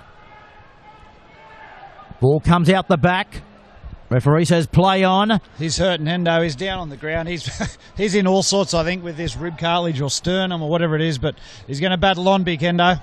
Yeah, tough as they come. You'd think at second half in a grand final, captain coach, 8 minutes to go, you'd need a dead set forklift to get him. So outside the 40, they're going to pump this in towards touch. And Brennan says, I'm not even going to attempt to play at that. Smart play there by the Dapto halves. Just, I think it was Bo Henry kicked that one. He's done it a couple of times. Just kicking out, trying to wind the clock down now. So 17 to go. They're in front. Yeah, I just think it's a smart option by Bowie Henry. The longer it goes on that way, it starts to become scoreboard pressure as well. They've got the 8-point buffer now, so the longer they can drag things out, I think you'll find Dapto now, they'll walk to scrums, they'll walk to restarts, they'll take all the time they can because the pressure's not on them. The scoreboard pressure starting to weigh heavier and heavier on on West at the moment. They're up to them to respond. Dapto don't need to do too much adventurous stuff to get home in this one. Yeah, for sure. No love lost between two of these combatants. We're seeing that unfold here on grand final day. Halfway line. That's Cramp. 3 in there to bring him into the patch of grass below him. There's space out here if they can throw it. Porter goes himself. Isn't Porter emerging as the man? He's really putting the side on his back. Everywhere he goes, he seems to create at least a half chance. He was the one you mentioned before half-time, Timo. He might be the one to get him back in the game. He's putting the side on his back at the moment. Yeah, he's always sneaking his head through the line. He's nearly making a half break. He looks like the most dangerous at the moment for West if they're going to come up with some points. They're looking for Hurst here on the wing. He's going to lead the chase here for the Devils, but he's going to see the ball go over the dead ball line, back out to the 20-metre line. That's killer when the match is poised this way to give away a 7-tackle set. There was a bit of space out there. Carpenter, he tried to roll that one through and get it to pull up for him. It hasn't. It's rolled dead. 7-tackle sets at this point. 16 minutes to go. You really can't afford to be giving them away. Probably up to the likes of Mullane and Holsworth to make sure they get their hands on the ball and get good ends to the set of the 6 as we go towards the back end of this game. What's the talk down there from both of these combatants, Luke, down on the sideline? Yeah, just as you come to me now, Coach Kamali is really disappointed in that finish to that set. He spoke to him at half-time and he was very strong on the point of getting in the grind. They've certainly got time on their side here, West. They've got just under 16 minutes now left to play in this game, so they've got time to try and do something. They need to do better than that. They want to create some pressure, kick to a corner and try and defend it. So Murphy finding his big number 8. In Henderson again. He was on the wrong end of a bit of a sleeper tackle there. I heard him cry out, but yeah, he's battling away. Now to Madden. One-on-one tackle there. Quick play the football. That's Henry. Charge down. Comes back to the Canaries. They're not going to say 6 to go here. Raper looking to pop the pass out the back. Last tackle here. So Dapto. Back to Bo Henry. Flicks it out the back. Murphy spirals a long pass. Look out! Look out! They're up in their face. Now they've lost the football. Comes back to Henry. Referee here. He's looking at his touch judge in dismay. Let's go touchline. Luke Potter. The officials didn't know what to do out there right then. No, they were a little bit lost. Referee Jennett looking to his touch judge Michael Ford to make the decision for him, and it's the touch judge Ford who's let Jennett know that it was a knock on by Dapto. Let's West off the hook there, and now West to try and work it out from their own end. We know Marcus Jenner's got a cut to his head, but he looked like he was in Disneyland there, Mitch. Yeah, all in all, I'll tell you what, tough decision to make at the back end of that set, but the big thing to come out of it, poor end of the set there from Dapto. They'd been trying to find touch. Hope they haven't shut up shop too much. It's almost like what we saw in last year's NRL Grand Final. I remember Brisbane just feeling they had the lead and kicking it into touch and sort of not really playing football to the end. Hope Dapto don't fall into that trap here this afternoon. Yeah, this game, it's humming along nicely in the Grand Final as you'd expect. That's Marty Cramp. How good do them sausages smell? Can anyone smell that barbecue? Smells outstanding. What about Luke Potter on the sideline? He's got 3 next to him. As we see a bust made by Holdsworth. Last tackle now for the Devils. What are they going to do? Where's their playmaker? Mullane. He's going to put in a little kick. It was intended for Porter.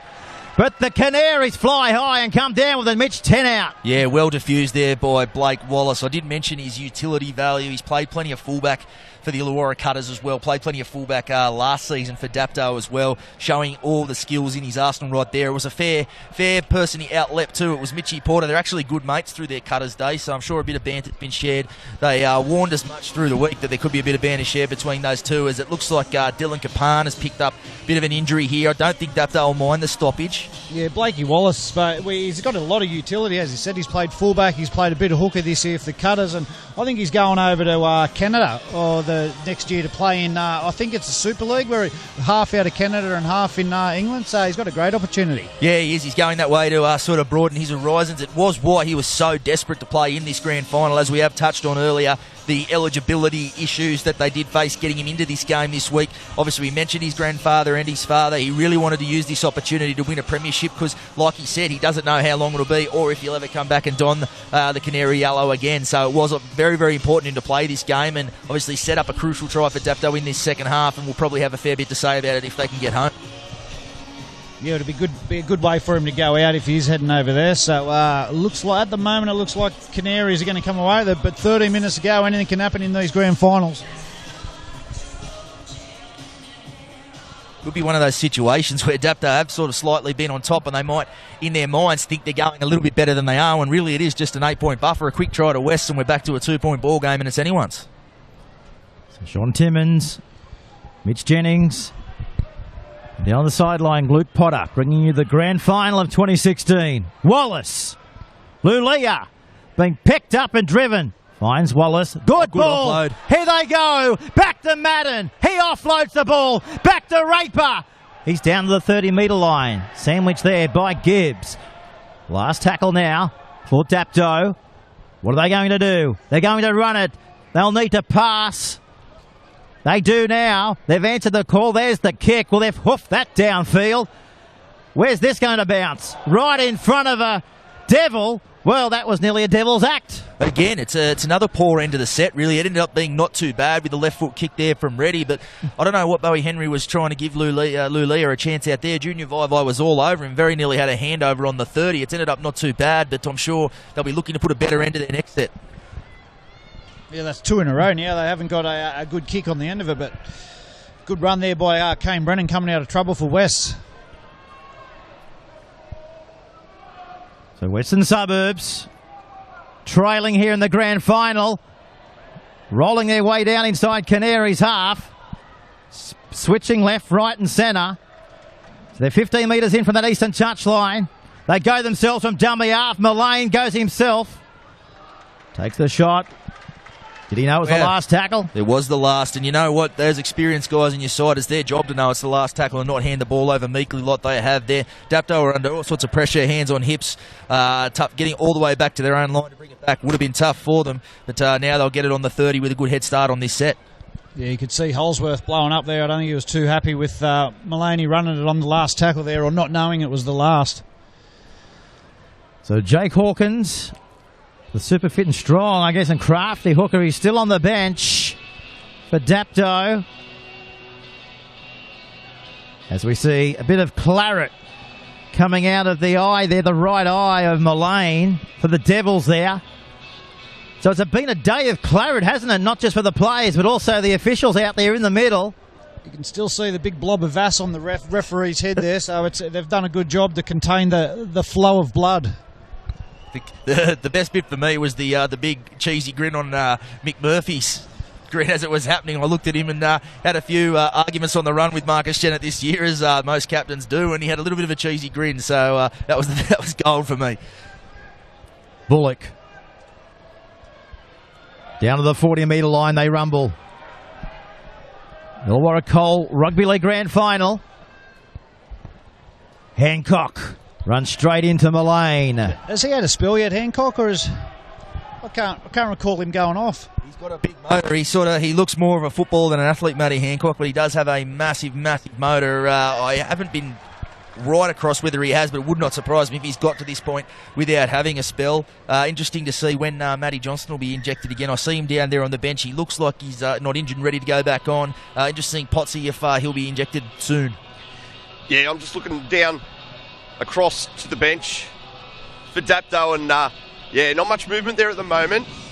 Luke Bailey just taking some instructions there, trying to work out what the next play will be for Dapto, how they're going to do this one. But we see Jai Mullane's been ordered from the field now with the cut. It's the second cut. Referee Jennett's ordered him to go to the sideline and get some running repairs. Potsy, we see another good kick there. I think that one was Blake Wallace just finding touch and just winding down the clock again. Yeah, we spoke about that earlier, especially with Bo Henry, with his experience at NRL level, and obviously Blake now getting a taste of the Cutters over the last few seasons as well. Just using a little bit of experience, a little bit of football knowledge, and just trying to chew some minutes off that clock. Is it a fine line, Timo? You've been in these big games, been in these situations when you've got a bit of a lead like this. Is a bit of a fine line between not, having to be too adventurous or trying anything too silly, but not shutting up shop at the same time. Yeah, you still want to play footy. I think when you try and shut up shop, that's when the things just don't seem to happen. I think you still got to play footy, but just try and wind the clock down. Here's Hurst coming through. Dapto seem to be doing a pretty good job at the moment. You just don't want to see them just go into their shell. Raper. And flung into the ground there from Holdsworth. Holdsworth again in the tackle. Centre of the field here on Grand Final Day. Live and uninterrupted on Bar TV Sports. That's Joel Reddy. Been smashed into the ground there, but not one, not two, but three in the end. From the Devils. Now to Keith Lulea. He takes it over halfway. Stanford in there as well. So 43 metres away from the Devils line. Back to Wallace. He'll run. Look for the offload. Not on that occasion. Last tackle here. Murphy. Raper. He says, let's bang it in a touch again. It worked last time we were down here. Let's try it again. Let's go back down to the same bloke in the same identical position as last time as well. He's having a sausage, all three. Here's Luke Potter. Yeah, that's the instruction from the Dapto team. They just want to try and kill time now. And Michael Murphy taking up the job that time round and just rolling it into touch. And I'll tell you what, Timo, I know he's filthy on a sausage. These ones are wonderful. Oh, mate, please, Potter, just bring one up to me. Say, I'm starving up here. They go nice with one of those Cornelius, whatever the hell they were we heard earlier on. The Cornelius crumpets. Cornelia Crumpet. Yeah, there we go. I see he's surrounded by a few of them down there on the sideline, Potsy. They're empty as well, just quietly.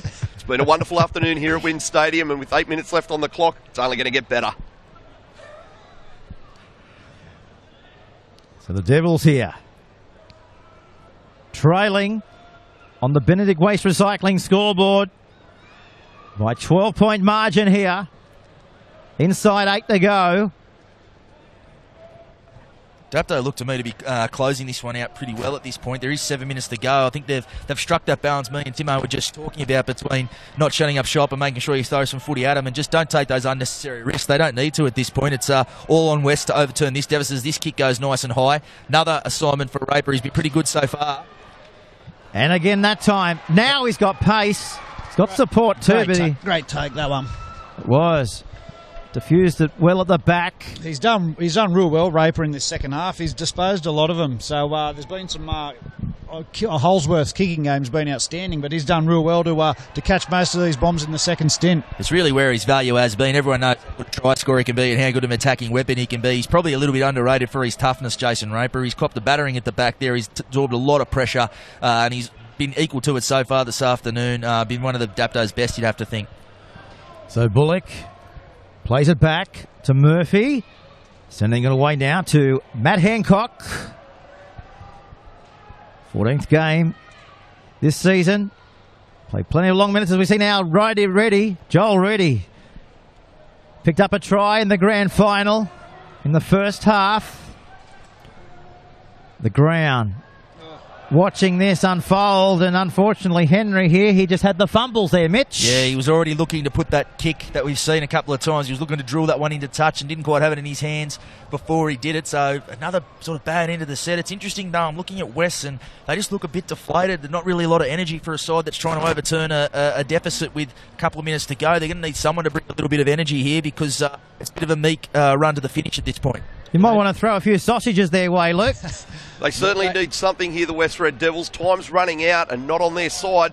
If they're going to do something, it's going to have to happen very soon. Yeah, they need someone with a lot of energy because there is still time. If they could get a quick try now, they'll only be 2 points in it. So I think West is still a chance, but they just really need to up the ante, or they need someone in this side to really lead from the front. Good roll forward here. Mullane. Good tackle. 1-on-1 with Wallace. That's the 30-metre line. Laurie bounced away from one. Heading towards the 20.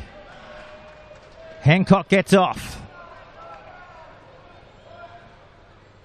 Lockford is with it. Out the back door. There's space out here. Porter. He goes himself. He steps. He weaves. He's lost the ball. Bowie Henry's nicked it off. I've seen him do it that many times this year. Just pilfers the ball like a thief in the night. He's a thief in the night. He was away then too. I thought it was all, it looked like he was in a bit of space. So Bowie Henry's done well to thieve that ball. And now he's down again, Bowie. I'm not too sure whether he's injured here or he's just trying to waste a bit of time. Could be a bit of a gamesmanship. He's the master of gamesmanship, Bowie Henry. It was that man again, Mitch Porter. He's looked the man most likely for West all afternoon. Him and John Mullane have probably been their two best with football in hand. You've got to wonder how many chances they're going to get now with 5 minutes to go. Would have liked again to get a better end at that, but a big play from one of the big game players. So nobody's left the ground here. 6,000 in here for the Illawarra Coal Grand Final today. We've been going since 10 o'clock. Everyone's enjoyed their Grand Final day, especially if you're walking out of the stadium with the trophy. And Dapto, well, they're 5 minutes from doing that. And the party for one of these sides will go long into the night. Lulia hits the 30-metre line. 3 in there. So the Canaries, undefeated all season. They got rolled a fortnight ago by the side that's down by, 8-6. 22. What's the scoreline? 28 points to 16. So we still got 8 points that start to become a pretty big buffer with not too long to go here for West. They're going to need to score twice. Henry with that kick again. He rolls that into touch. And finds the line. Well, they're doing all so easy here. Making it look simple, aren't they?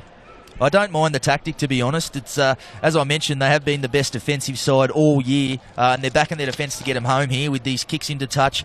Gets them a chance to get set. You don't give the likes of Mitch Porter and Junior Vibo and these guys to have a run at with broken field and with a jagged defensive line. You get your defensive line set. They come at you to a line that's set and ready to meet them. So I don't mind the tactic. We'll have to see if it pays off for them. But with 8-point lead, 3 minutes to go, they're certainly in the box seat.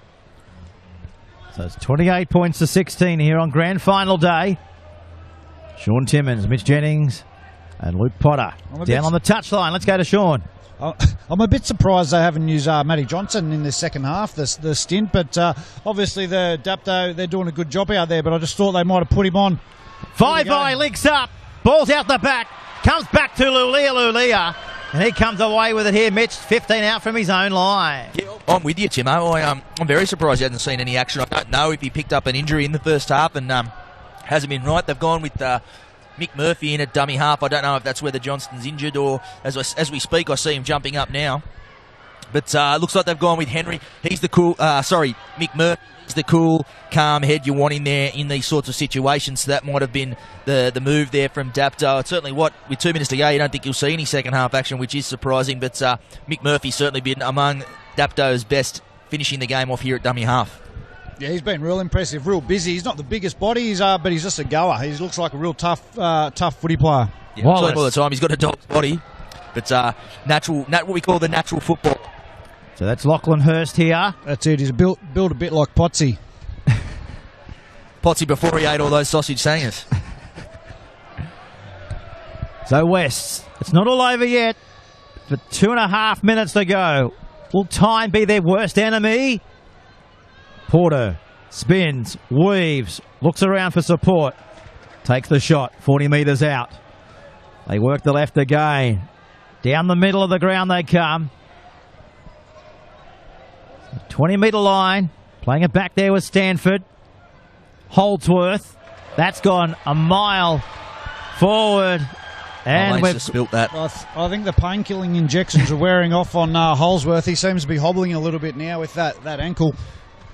It's amazing how being 8 points down with 1:30 can bring the pain to that ankle. Yeah, it's not the same as winning, but yeah. What do we got? 1:40. I think it's going to be a bit too much of an ask for West to come back here.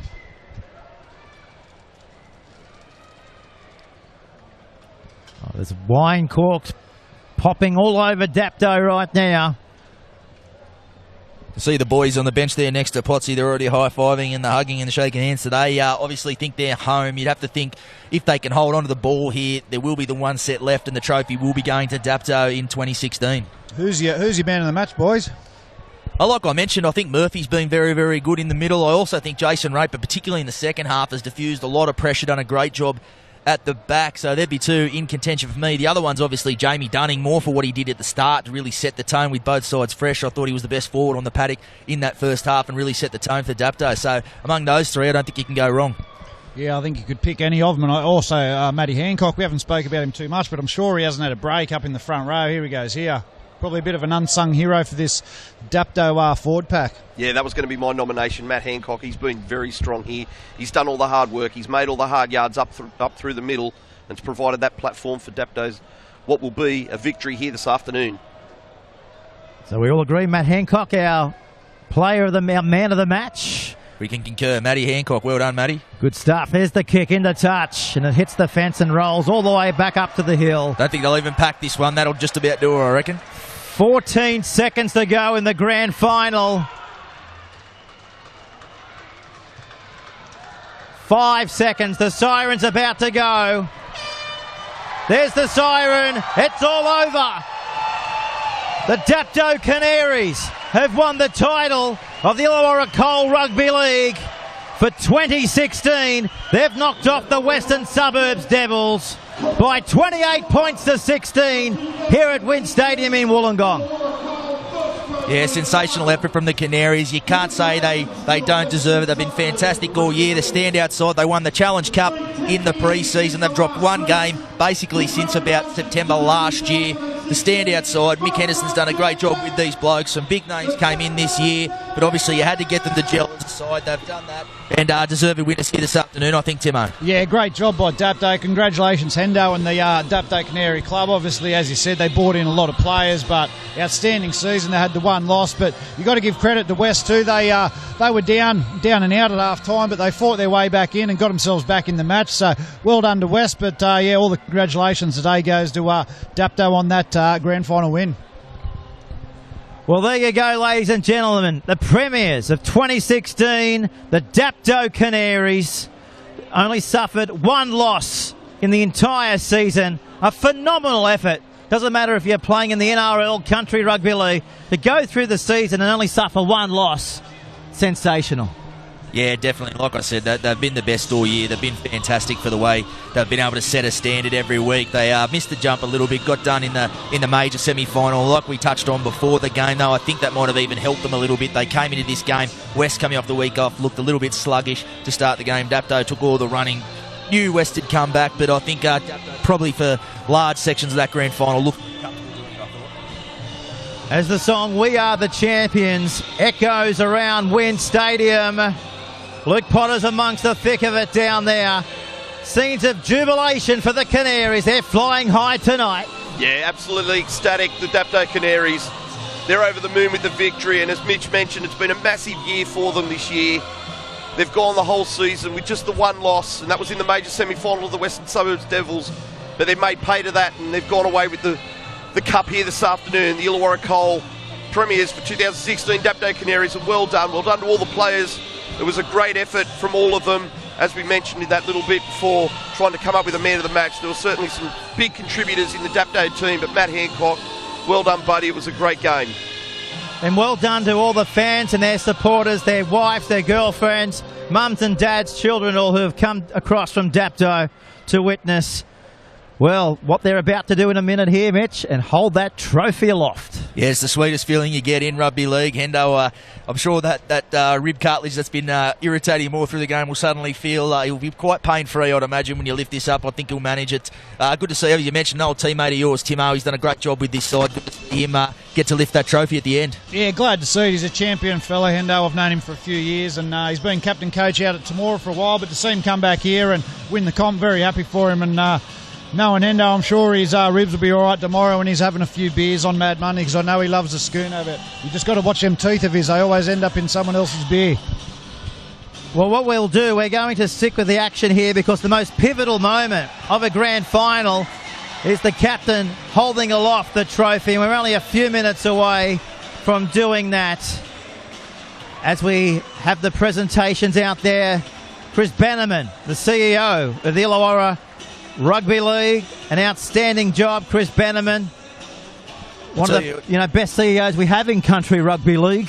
Absolutely. Fantastic all year. And I'll tell you what, he's earned his schooners this week too. We mentioned there are a few things going on. We won't go into them, but it's been a very, very hectic week. He was well within his rights to head to the border, but he's got through the week. He's earned his schooners this week too.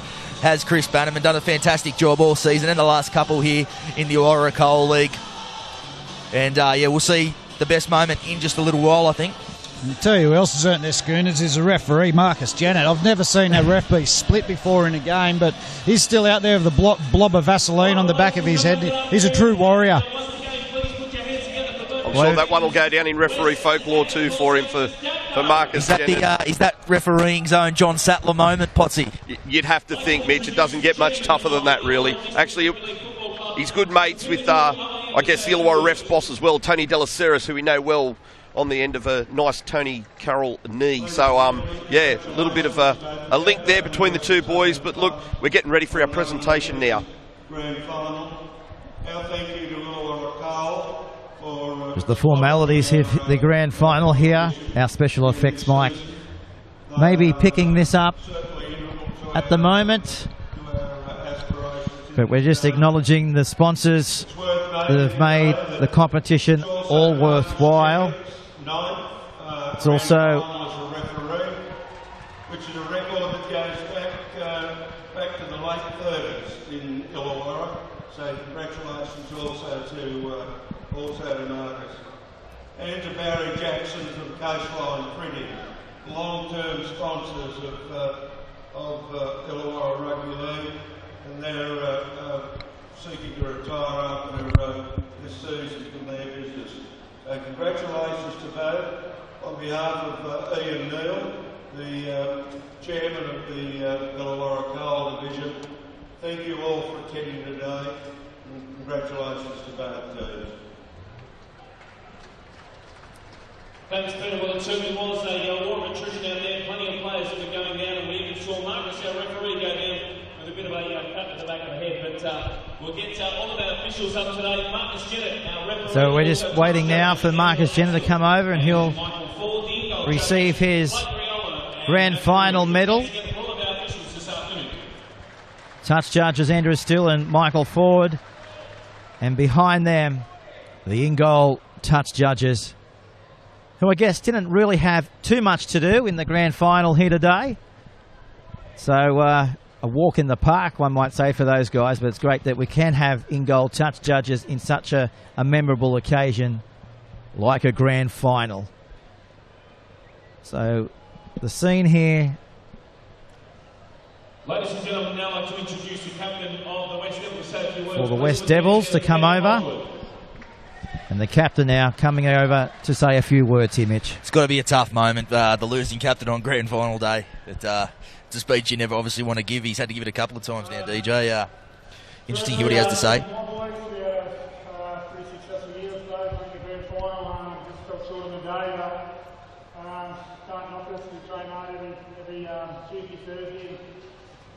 Just didn't get the job done again.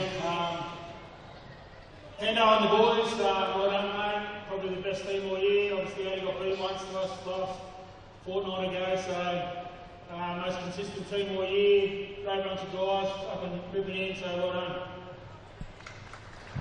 Great sportsmanship shown there by Holdsworth. Always a tough moment. Ladies and gentlemen, now I'd like to introduce Mr. Dapto, the CEO of the New South Wales Rugby League. So David Trodden, the CEO of the New South Wales Rugby League, in attendance here today. Chock Anderson, the chairman of the Country Rugby League, also present. Now I'd like to call upon the captain of the Dapto Canaries. Put your hands together for Michael Henderson. Great moment here for Hendo. It's what you play the game for. That's it. He never got to win a premiership, an NRL premiership, but getting to win any kind of premiership here as a captain coach for Dapto, I'm sure he'll love it. He's got a couple of young kids too, so proud moment for him.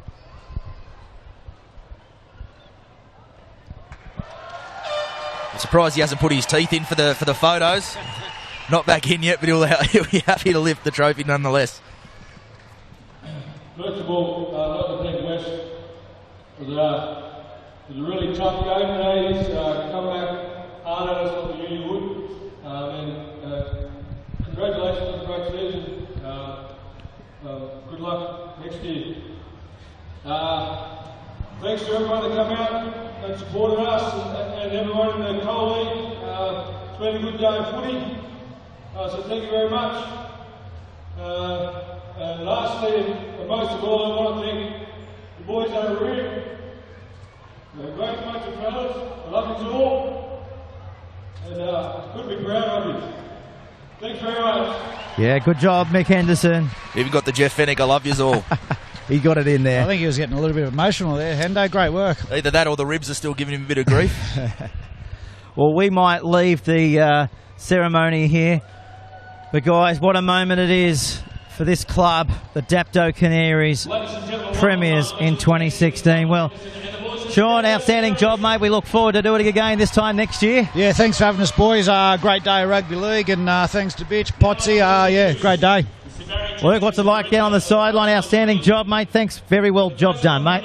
Yeah, thanks very much, Pete. It's been a wonderful afternoon here at Wynn Stadium and a great year for rugby league. It's been great to be a part of the Bar TV sports team and look forward to catching up again next year. It's always hard working the sideline, isn't it, mate? But you're amongst the thick of it down there and you did well. Thanks, mate. Mitch, well, we'll read about it in tomorrow's Illawarra Mercury. Yeah, you certainly will. It's been an absolute pleasure to cover this competition all year like I get to do. Fantastic grand final day. I really enjoyed being here, part of Bar TV sport coverage all year. Been absolutely fantastic. So thanks, Timo. Thanks, Potsy. Steer clear of those Claudius crumpets or whatever they were called. And Pete, yeah, thanks very much, mate. It's been a pleasure. Timmins and Potter want to mention in the Mercury tomorrow, please. And we want the highlights clip embedded also tomorrow. Well, mate, I'll see him doing push-ups, so we'll see how we go. Good stuff. All right, guys, well, we'll leave you there. Grand final day has come to an end for the Illawarra Coal Rugby League. Dapto, the premiers in 2016. The final score, 28 points to 16. Until next year, on behalf of everyone here at Bar TV Sports, have a great night, and we'll see you next time. Bye for now. Cheers, boys.